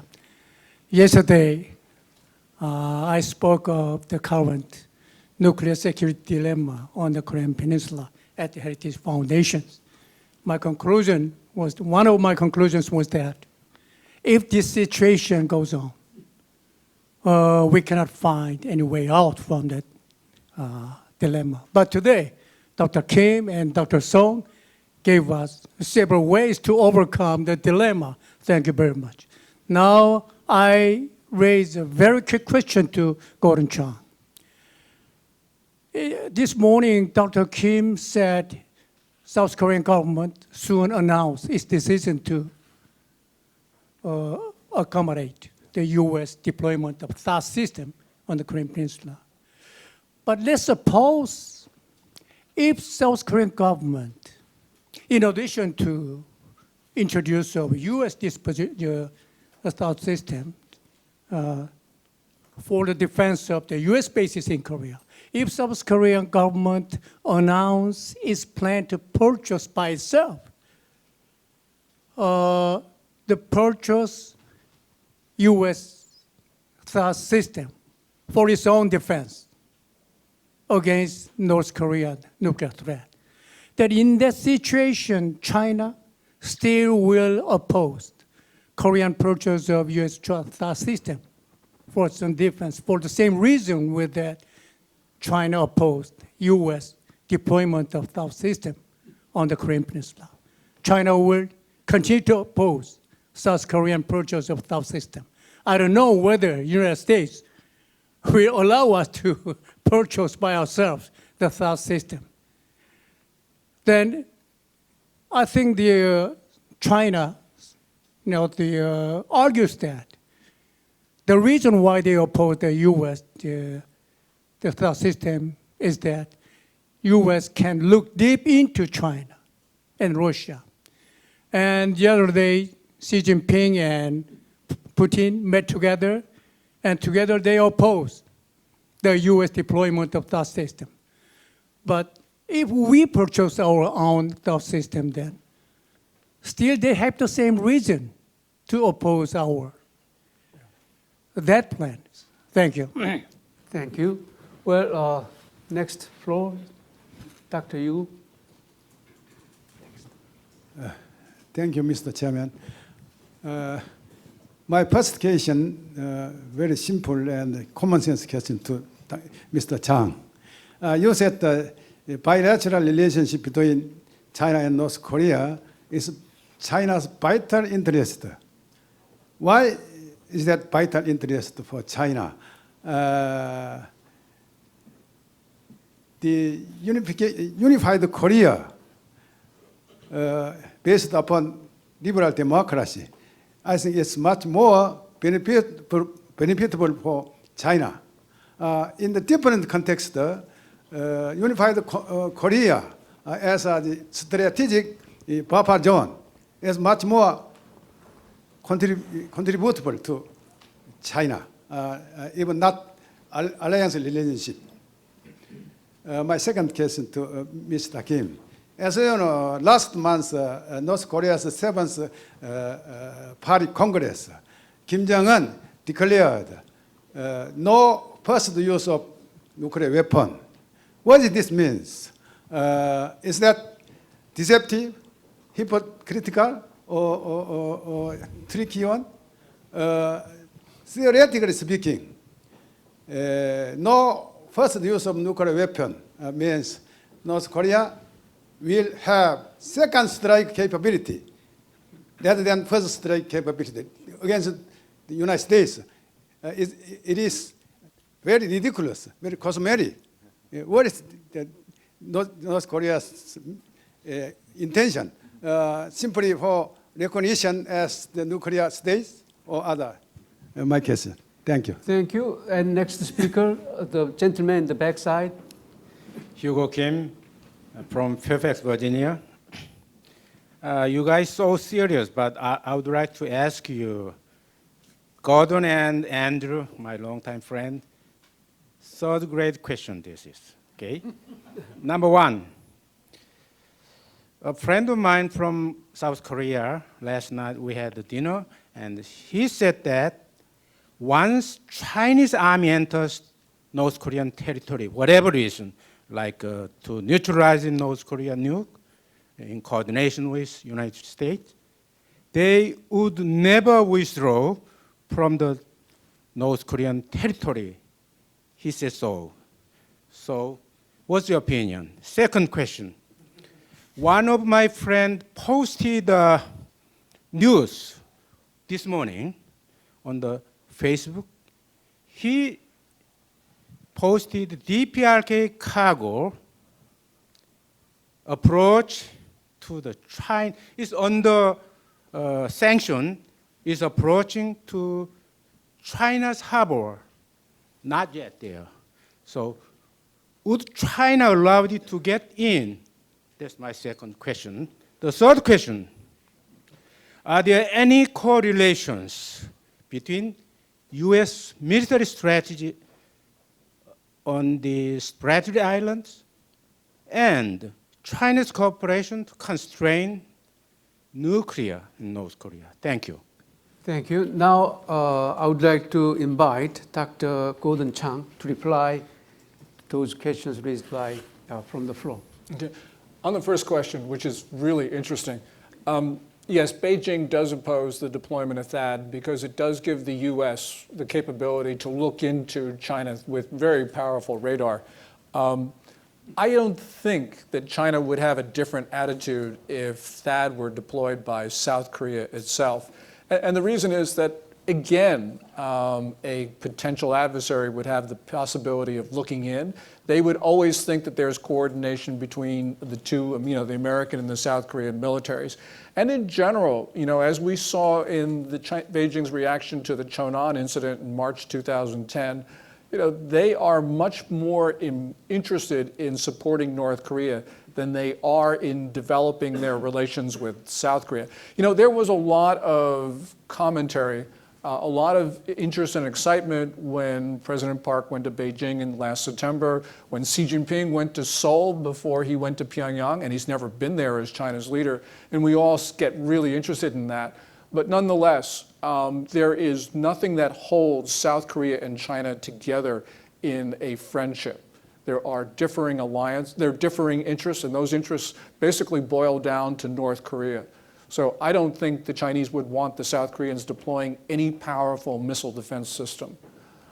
On the question on China's interest in a united Korea, which is absolutely fascinating, and which I wish I were qualified to answer, the Chinese, I think, have a lot of different views. You go across the spectrum, and Andrew was referring to this. There's a lot of different views among Chinese people and among Chinese foreign policy thinkers about a unified Korea, as well as all other Korea issues. But at the end of the day, this is really noise, because in China, and we often forget this, Chinese policy is basically consensus-driven. And right now, there's a lot of people who say the obvious, that China should change its North Korean policy, because it should. But the point is it won't. And the reason is there is no consensus in Beijing to do that. Got to remember that in the Xi Jinping years, the Chinese military has become so much more powerful in the Chinese political system. We have flag officers in Beijing who are basically dictating large portions of China's policy. Those flag officers have, you talk about this memory of blood. they have the memory of course, what happened in 1950. So I think that essentially you are going to see a much more provocative and belligerent Chinese policy. They don't like the United States. They'll do anything reflexively against the United States. And so therefore, they're not going to change North Korea policy. Their policy is to support it. And I think that the flag officers will keep it that way. With regard to the question from Hugo, America has sort of stovepiped its China policies where we don't allow tensions on trade to affect issues on security and whatever. I think that that policy is terribly misguided. It eventually will be changed because the Chinese will force us into effective policies. But for the moment, you know, what is happening in the South China Sea is not affecting America's coordination and attempted cooperation with Beijing.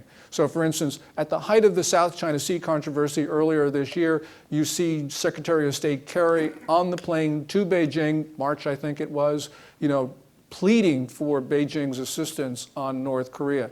And that didn't change despite all the problems that we have with them on other issues. So that will remain until the Chinese push everybody too far.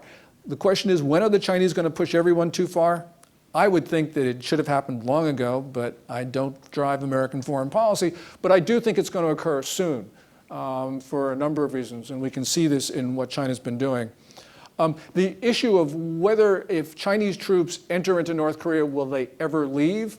The answer is, and that's a great question, and which nobody has an answer to, but I think that the answer, at least the way the Chinese see it at this moment, is that, yeah, they don't want to leave, but also they remember that North Koreans don't like them because of a millennia of antagonism, in addition to the other things that were talked about today. And also that you have, North Korea has a lot of guns. And they are going to make life miserable for the PLA. They're going to pick off soldiers, onesies and twosies. The body bags will be going home to China. Chinese public, which Andrew talked about, is going to have a say on this particular issue when you have dead Chinese soldiers coming back. And there's going to be pressure, of course, from South Korea and from the United States. So the Chinese would like to stay, but they won't stay very long. They will stay to do a couple things. They will do what we want to do, which is secure weapons of mass destruction. The Chinese will also want to clean up the North Korean archives because they do not want the world to know of this cooperation between China and North Korea. So they've got to basically stay there long enough to either shred or take all these documents away. The Chinese would love a fourth Northeast province. They're only going to get it for maybe 5 years. Eventually, the Chinese will be pushed out for a lot of reasons. So that's where I sort of bottom line this. But you know, the Chinese are pretty arrogant these days, and they're surprising the hell out of us. And so I'm the first to say I'm going to be wrong. Thank you very much. Now I would like to invite Dr. Kim to reply to those questions raised from the floor. Yeah, okay, very short comment on the THAAD before dealing with no first use. THAAD, I'd like to remind you that Mr. Udawei, who is Chinese representative on the Korean affairs, he visited South Korea right after the fourth nuclear test. He said, if South Korea buy the same system, defense system from Israel or European countries, then it will be okay with China.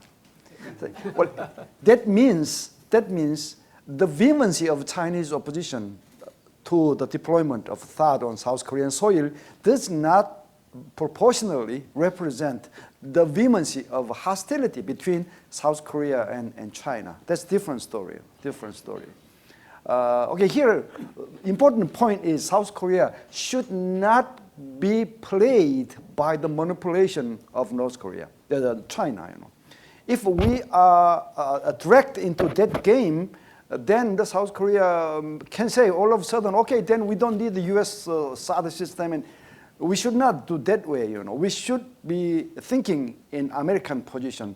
Okay, imagine South Korean government dispatch our troops to other country, and then we want to take some defensive measures for our sons and daughters, and then the host country say no. Then do we still send our troops to that country? You know, so we have to think of this issue in the framework of alliance, not the game played by China, so it's very important. Okay, and then no first use. Well, this has been very often a hot debatable point many times in the history of nuclear strategy. We know that. In the year 2002, the Bush administration published the NPR right after the attack, 9/11 attack. At that time, the NPR very clearly abandoned the first use principle. That means making the U.S. The nuclear strategy more aggressive and more stronger. But unfortunately for South Korea, in the NPR published in 2010, this no first use principle was deleted, from the NPR. So at that time, I was working as an advisor professor, security diplomacy professor to the President Lee Myung-bak. So in the morning session, I raised this question very seriously to the President Lee Myung-bak. Mr. President, the NPR no longer has this expression, so this can weaken the U.S. nuclear umbrella to South Korea. And then he said, he left actually. Then, okay, Dr. Kim, don't worry. I got the telephone call from the U.S. president. And he said, North Korea and Iran excluded in that, expression. So don't worry. So he said that. So I said, okay, diplomatically it's okay, but at least in document, it can mean a weakening of the umbrella, the U.S. umbrella and nuclear umbrella. But now, this time, presumptuously, North Korea is saying this language, North Korea said, okay, we will have a no first use principle, and also we will cooperate for the global non-proliferation. See, this is clearly, this is in order to make the possession of nuclear weapon, their own possession of nuclear weapon, as a undebatable, the new, the fact, fit accompli, so-called, So please don't say anything about my nuclear weapon. But now I will help others, So this rhetorics, these tactics, momentarily gave some confusion to South Korean journalists. So I tried immediately to correct that. This is a Hippocratic diplomatic rhetorics. So we should know clearly what they mean. So they don't want to accept any argument or any debate about their own possession of nuclear weapons. This is the message. So no doubt about that. It's really ridiculous. Yes, you are right. Ridiculous. Okay, thank you very much. Now, I would like to invite Dr. Andrew Scobell. Do you have anything to reply? Yeah, I'd like to address the easy questions that Seo-Hang Kim asked. Seriously, good questions. I don't know if my answers are very good, but question number one was whether China, whether once China intervenes in North Korea, whether it would ever leave. Well, I fundamentally disagree with Gordon's view of this. Rather than saying China, I think would like to stay in North Korea, China doesn't even want to go in the first place. Okay, the last thing China wants, Chinese leaders want, is to militarily intervene in North Korea, and that goes for Chinese military officers too. North Korea, or the Korean Peninsula has bittersweet memories, right? And the last thing China wants to do is sort of in their minds, is sort of refight in any shape or form, or be in a position to have to refight the Korean War. Now, having said that, because, as Gordon said, I think absolutely correctly, China's vital national interests are at stake. Despite that significant reluctance, China, if those vital interests are threatened, and I think a North Korean contingency, a collapse would constitute that. Chinese military would be ordered to intervene, and they would salute and they would obey, even though they'd be reluctant to do so. So once they're there, would they leave? I think absolutely, because once again, I disagree with my good friend Gordon Chang. The last thing China wants is another province south of the Yalu River. And for precisely the reasons he mentions, that North Koreans don't particularly like the Chinese, and would greet them as an occupying army. And as you said, there are lots of weapons out there. And so China would not want to stay any longer than it had to. So when would it leave? Well, I think it would want to leave a stable situation behind. That sounds really nice and pat, but what does it really mean? I don't want to go into that. But I just want to mention one other factor that I think would be very important in determining when China would leave in such a situation. And that is, by occupying real estate, you get a vote.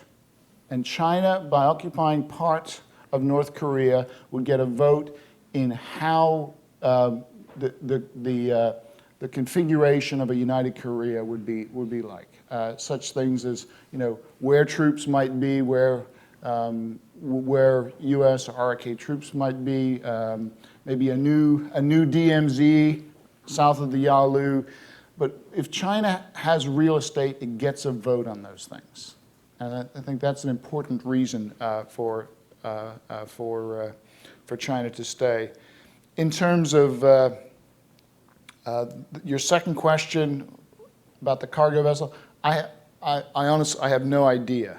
On the third question about is there, I think if I understood correctly, it was from a U.S. perspective, is there any link between the South China Sea and the Korean Peninsula when dealing with China? I would say no. But from a Chinese perspective, yes, there is. But part of this is bravado and bluff. Just as North Korea is a liability. Bottom line, North Korea is a liability for China, but they're stuck with it. And as I think all the panelists agree, China, just like other countries, are really at a loss for how to resolve this problem. So you've got the issue of North Korea, so why not use it for leverage, right? So you hear this, you've heard this for a number of years now on the question of Taiwan, vis-a-vis Taiwanism. Well, if the U.S. would be much more accommodating on Taiwan, then we Chinese would be, much more helpful, much more motivated to be helpful on the North Korean nuclear issue. You've heard that, you hear that now today on the South China Sea. Question South China Sea. But it's, the U.S. ain't buying, right? It's kind of a moot point.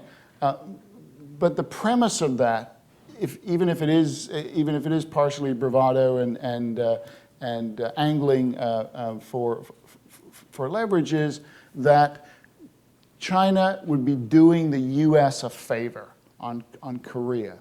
And that makes it sound like it's an American problem. It's everybody's problem, including China's problem.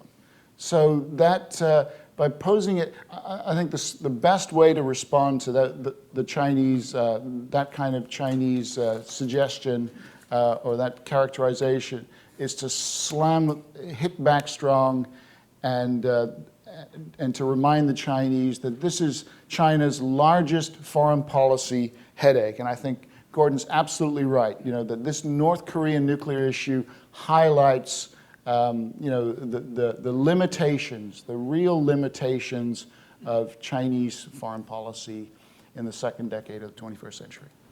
Thank you very much. Now we will continue second round.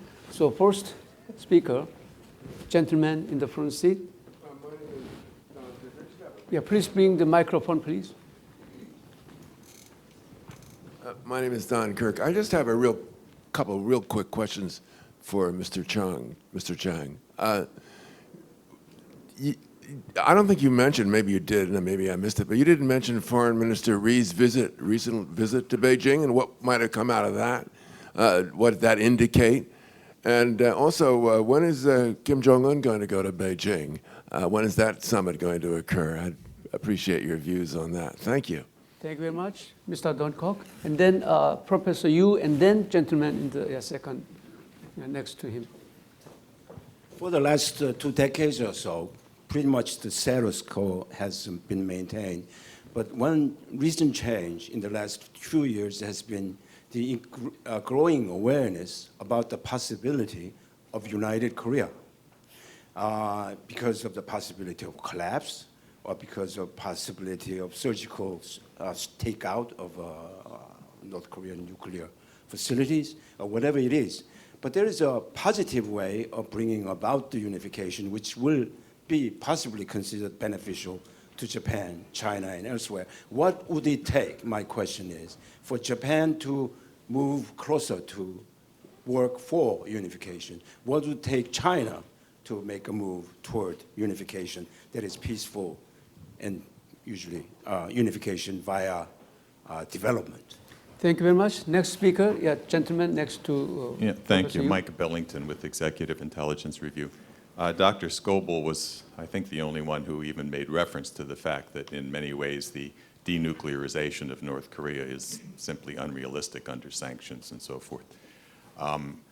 I would ask you, and perhaps including the others, that if you look at the fact that the South Korean regime basically shut down everything in what I would call a hyper-reaction under US pressure that was going on with North Korea, not only Kaesong, but the incredible developments in Rason, which directly involved China, directly involved Russia especially, that this idea of slowly developing a peace perspective through collaborative development that includes some of the chaebol in South Korea, Hyundai, Korail, and others, POSCO, this has been, it would appear to be, have completely thrown away, at least in South Korea and apparently from most of the people here.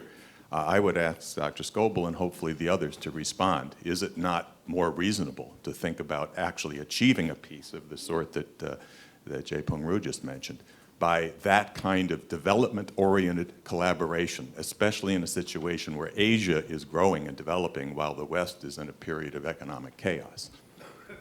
Thank you very much. Well, in this second round of discussion, general discussion, first I would like to invite Mr. Chang to reply to questions raised by Mr. Kunkuk first. Yeah, Don, I did talk about Ri Soo-young's visit, and essentially, what I essentially said was this was an acknowledgement by the Kim regime of the primacy of China in its relationship, and so therefore, having received the vassal coming into the court, I think that China will start to loosen enforcement of sanctions. So this is important because the Chinese, as I said, got what they really wanted, which was this acknowledgement of primacy. Your second question, which is when does Kim Jong-un go to Beijing? I think the answer is not before Kim Jong-un feels safe enough at home to leave his state. You have so many examples in history, many of them recent history, of a foreign leader, of a leader going to another country and then being deposed during that time. And I think that Kim Jong-un, who doesn't want to go to certain parts of his own country because he's afraid, is certainly not going to go to Beijing. They've got to have much better relationships before that occurs. In terms of what would take, the second question on what it would take for China in terms of unification, to support unification of the Korean Peninsula, the answer is after it's already occurred and they have no choice but to accept what's going on. Right now there are a lot of good ideas, and I do believe that a unified Korea probably would be in China's interest, but they're not going to go for something that bold. Cooperation with the United States. Even without the cooperation of the United States. But China is not into, except for some very provocative and belligerent acts where they're trying to redraw the maps of various countries by force, they are not into big ideas. And they don't have, I think, the foreign policy apparatus to really support it. So they are going to react to this more than anything else. And to get to a point that Andrew mentioned, I don't think the PLA wants to move into North Korea, but the question that Hugo asked was, if they're going to have to, they will do it. And that I think we agree on.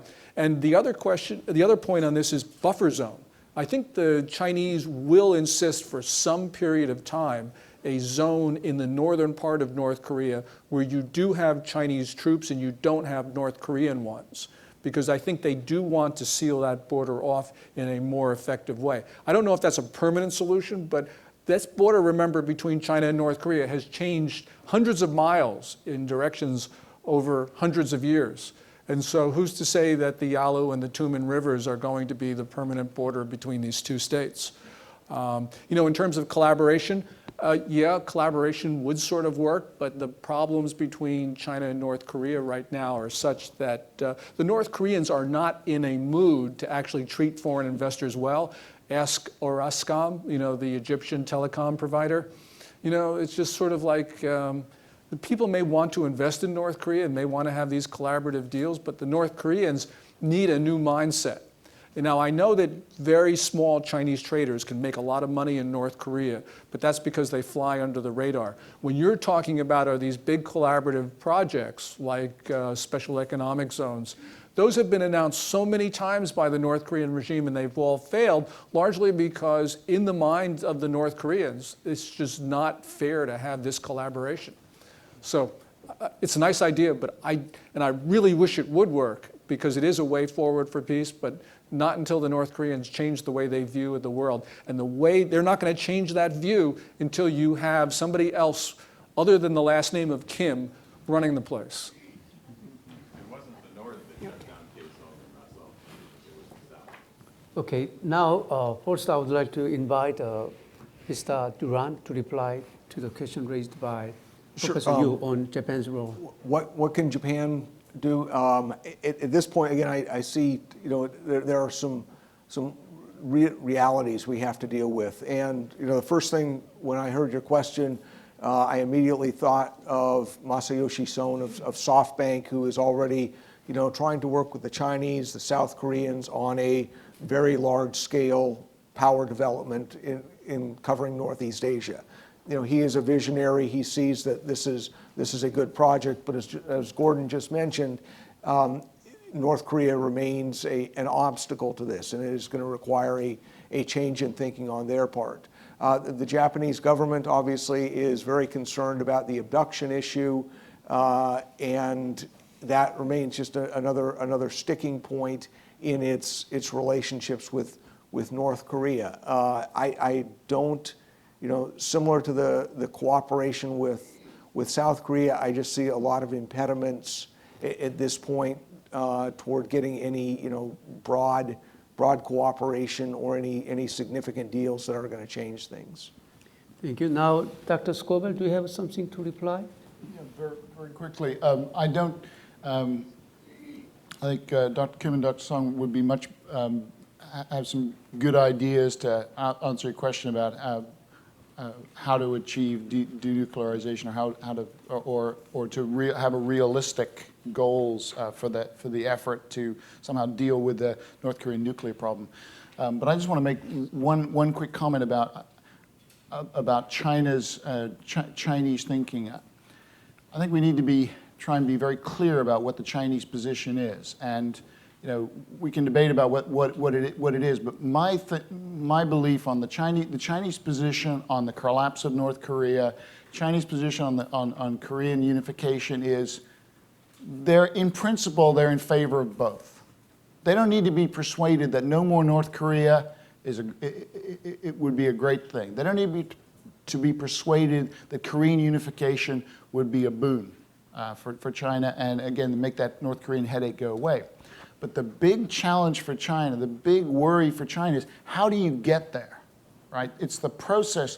They're quite happy that the outcome of both the collapse and unification would be good, maybe have a happy ending.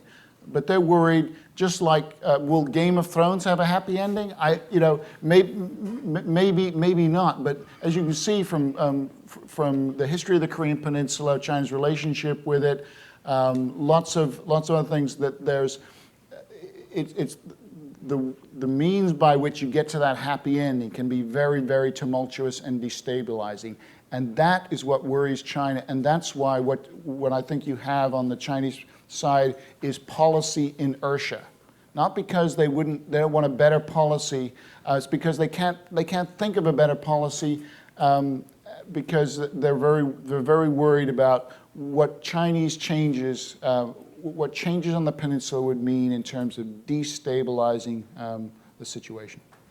Thank you. In the third round of general discussion, I would like to give the floor to the madam in the front seat. Please limit yourself up to 3 minutes. Okay, my name is Grace Kong from the Institute for Korean American Studies, and I have 2 questions. One, what would happen and how would the states in the region react if the United States was willing to accept a nuclear freeze in North Korea that is deeply verifiable and that does not allow any testing of nuclear weapons or missiles and does not allow proliferation, that allows for verification of all of this, but we give up denuclearization and accept a freeze, and we require that they end their crimes against humanity and open up their prison camps. How would that be received by the regional states? My second question is, given the fact that most of the international community has accepted a one China policy, even though Taiwan physically occupies its island, could the speakers see the international community, it would take some time, but through the General Assembly, in its annual resolutions in which it asks North Korea, it demands North Korea to abide by the recommendations of the UN Commission of Inquiry, which found that North Korea was committing crimes against humanity. Each year, as it fails to stop that, could the international community evolve towards a one Korea policy in which it recognizes that South Korea should govern the entire Korean peninsula, and through this yearly delegitimization of North Korea lead to a one Korea policy? Thank you very much. Well, gentlemen. Okay. Yeah, John Wetmore with pedestrians.org. Is there a role for Russia, or are they just a bystander for all this? Okay, thank you. And the gentleman with gray hair. Hello, Michael Marshall, Global Peace Foundation. I'd like to ask members of the panel to comment on the language of collapse in North Korea.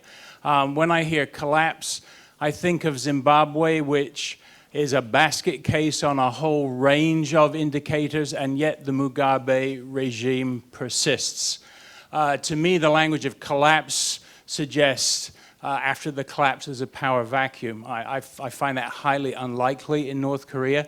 I can imagine scenarios where there's a coup, where there's a clean replacement of the Kim regime, and then we see how the replacement regime relates to its neighbors. Or a situation where different power groups and centers are in conflict, which would be extremely messy, including for all the neighboring countries and those involved in the region. Appreciate your comment on that. Thank you very much. Well, this is the last round of general discussion, so I would like to give the floor to the gentleman. Yeah, my name is In Hwan Oh, representing myself. I'd like to comment on comments of Dr. Scobell on Mr. Chang's rhetorical comment, word invention. I would like to support his rhetorical comment on invention, while everybody else commented on, in a way, against it. when I look at the behavior of the Chinese government in the back and then even recent behaviors, during the Korean War, before that, Russia created North Korea as a satellite state. It's an invention. And then when General MacArthur moved to Yalu River to unify the Korea, almost, Chinese invaded with 300,000 troops, invaded. I consider that's an invasion.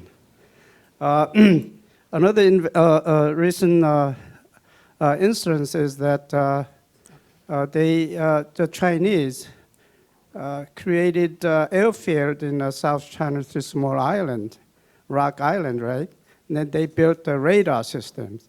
I consider that's an invention. And then back then, in 1949, Chinese invaded Tibet and they make a part of their country. I consider it's an invention. So in a way, what I'm trying to say is that behavior of China try to, based on their need or their desire, they invade neighborhood countries. That's what I'm trying to get at. Okay, second comment is that... Excuse me, Dr. Oh, we have a time constraint, so please limit yourself to just 30 one more seconds. Yeah. Comment on Dr. Scobell's comment. PLA will move out of North Korea or not once they're in. Let me introduce one historical event back about 1,400 years ago. Silla dynasty unified Korea with the help of Tang dynasty. After unification, Tang dynasty demanded big reward from Silla dynasty. And the Silla dynasty has to fight with those Tang army, Tang dynasty army, really hard. Eventually, they kicked them out. So it's not that easy for PLA to move out of North Korea. Some experts are concerned that once the PLA is in, they're going to demand South Korea to kick out U.S. forces. That's my comment. Thank you. Lastly, I would like to give the floor to the young gentleman. Yes, I have a question. Just real quick, I understand the Mr. Durand's comment about the division between Korea and Japan, but do you think it's more of a cultural thing?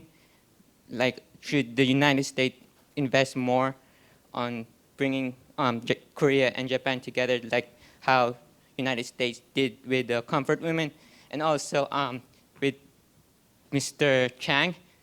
No, with Mr. Kim. Do you think that South Korea would be interested in starting an organization like CETO, like a native version of Asia? Because you told that South Korea has just a limited amount of tolerance. And yeah, that's it. Okay, thank you. And then finally, I would like to give the floor to Dr. Hong. Just limit yourself up to 30 seconds. Okay. Thank you, Chairman. I'm Song Pyo-hong from Council on Korea-U.S. Security Studies. Retrospect, most of dictators' regimes were demolished so far, headed by Iraq's Saddam Hussein, Libya, Egypt, and Tunis. But North Korea Kim's regime is still existing. I wonder why international society still allowed to exist the worst dictator regimes in North Korea so far. So I think we would better our wisdom to demolish or remove North Korean regimes. That's my comment. Okay, thank you very much. So now I would like to invite Dr. Kim first, and then Dr. Gordon Chang, and then Mr. Durand and Scobell. Okay, first, Dr. Kim. Okay. Yeah, first. Okay. What if United States accommodate nuclear freeze That's a very interesting question, but dangerous, very dangerous. That doesn't mean that North Korea will forget about the nuclear blackmail against the South Korea. But still they can do that. And also the international community cannot find out all illegal progress in their nuclear programs internally. Well, more fundamentally speaking, still you are talking about the slavery, the continuation of a slavery situation when we talk about inter-Korean relations. North Korea will try to use them as asymmetric tools to dominate inter-Korean relations. The South Korea is 44 times larger than North Korea in terms of GDP, but still everything is dominated by North Korea. It turn into tension or turn into talks, right? So actually we got tired of that. So nuclear freeze is not good answer and it's dangerous. I would say that way. And what about the collective security arrangement against China? I think that's you raised that possibility. Yes, why not, if possible?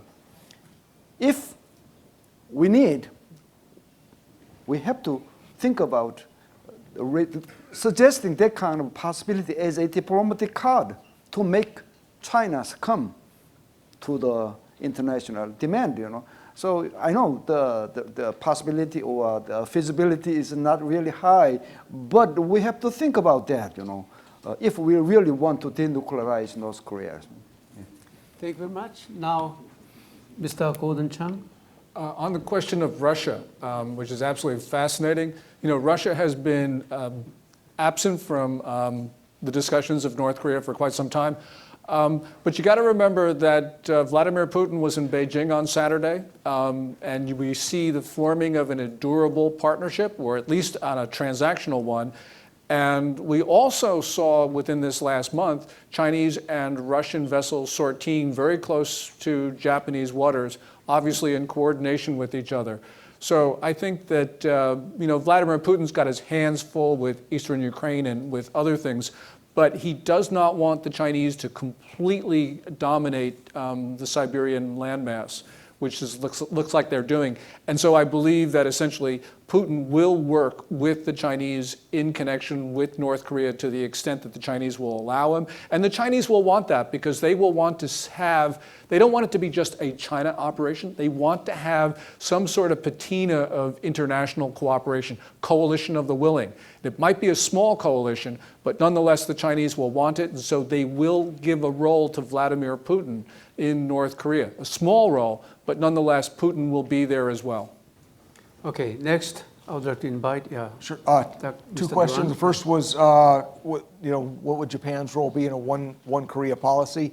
I don't see this coming about simply because Japan has had a two Korea policy and has had actually relations with North Korea that predate the establishment of diplomatic relations with South Korea. There are still 300,000 pro-North Korean residents living in Japan, and the issues between Japan and North Korea are fundamentally different from the issues with Japan and South Korea. The second issue was, should the U.S. exert more effort to bring about trilateral security cooperation? And I think I will again go back to the entire Perry process. This was a time where you really had significant resources of the United States government examining our entire Korea policy. And the Trilateral Cooperation Oversight Group that came out of that was focused on a very specific issue, which was North Korean nuclear issue. As the panel today has demonstrated, the security issues are much broader now, and as the majority of our panel is focused on China, and even within the narrow window of North Korean ballistic missile or North Korean nuclear cooperation, we found that the TCOG process only produced limited results. So, should the United States government do this? Yes, be cognizant of our history in this and realize that you need to focus efforts on where things are achievable. Thank you. Next, Dr. Scobell, just 30 seconds. I have some thoughts on the issue of collapse, but I won't address them. I'm happy to talk offline. On the question of Chinese invasions of neighboring countries, if you go to the Korean War Museum and Memorial in Seoul, of course, if you're an American, you think, oh, Korean War, 1950, 1953. Of course, anyone who's been to that museum realizes it's about all the wars that have been fought on the Korean Peninsula for thousands of years. And which is the largest culprit? It's China. So understandably, looking back at history from a Korean perspective, China doesn't have a very good reputation. But I think it's important to realize we have a different China today. And a China that is much more focused on economic development and interactions, and is highly pragmatic. So they are much more conditioned to address a problem and find a pragmatic solution. They don't want to own North Korea because it's a very they see the examples of Iraq and Afghanistan, and rebuilding a country is a very tricky business, and it costs a lot of blood and treasure. And those are lessons I think that China's taken to heart. So for all those reasons, they won't want to stick around very long in North Korea if they have to go in, and they'll certainly be looking for partners with money and resources and other boots on the ground to help them out. Thank you. Well, thank you very much. In dealing with power relations as a background to understand security situation on the Korean Peninsula, what you have missed is, I think, U.S.-China relations, although some speakers briefly touched upon the bilateral relations. So maybe in the next panel, we may more detailed discussion on U.S.-China relations. So we may raise the question. At the moment, we have a strategic competition between U.S. and China. But as compared to strategic competition between U.S. and Soviet Union in the old Cold War, so what are the major characteristics of today's strategic competition between U.S. and China? And some theorists are talking about the so-called Thucydides trap. That is, as we had the war between Athens and Sparta 2,500 years ago, when there is a rising power and existing power could have a war. So we could have such a, Thucydides trap in today's world. So we may discuss in more precise term in the next round. Well, due to the excellent presentations and the lively and provocative discussion, we successfully completed the kickoff session, and now I think all of you are qualified to enjoy the lunch. So let's give them with big applause for their excellent presentation.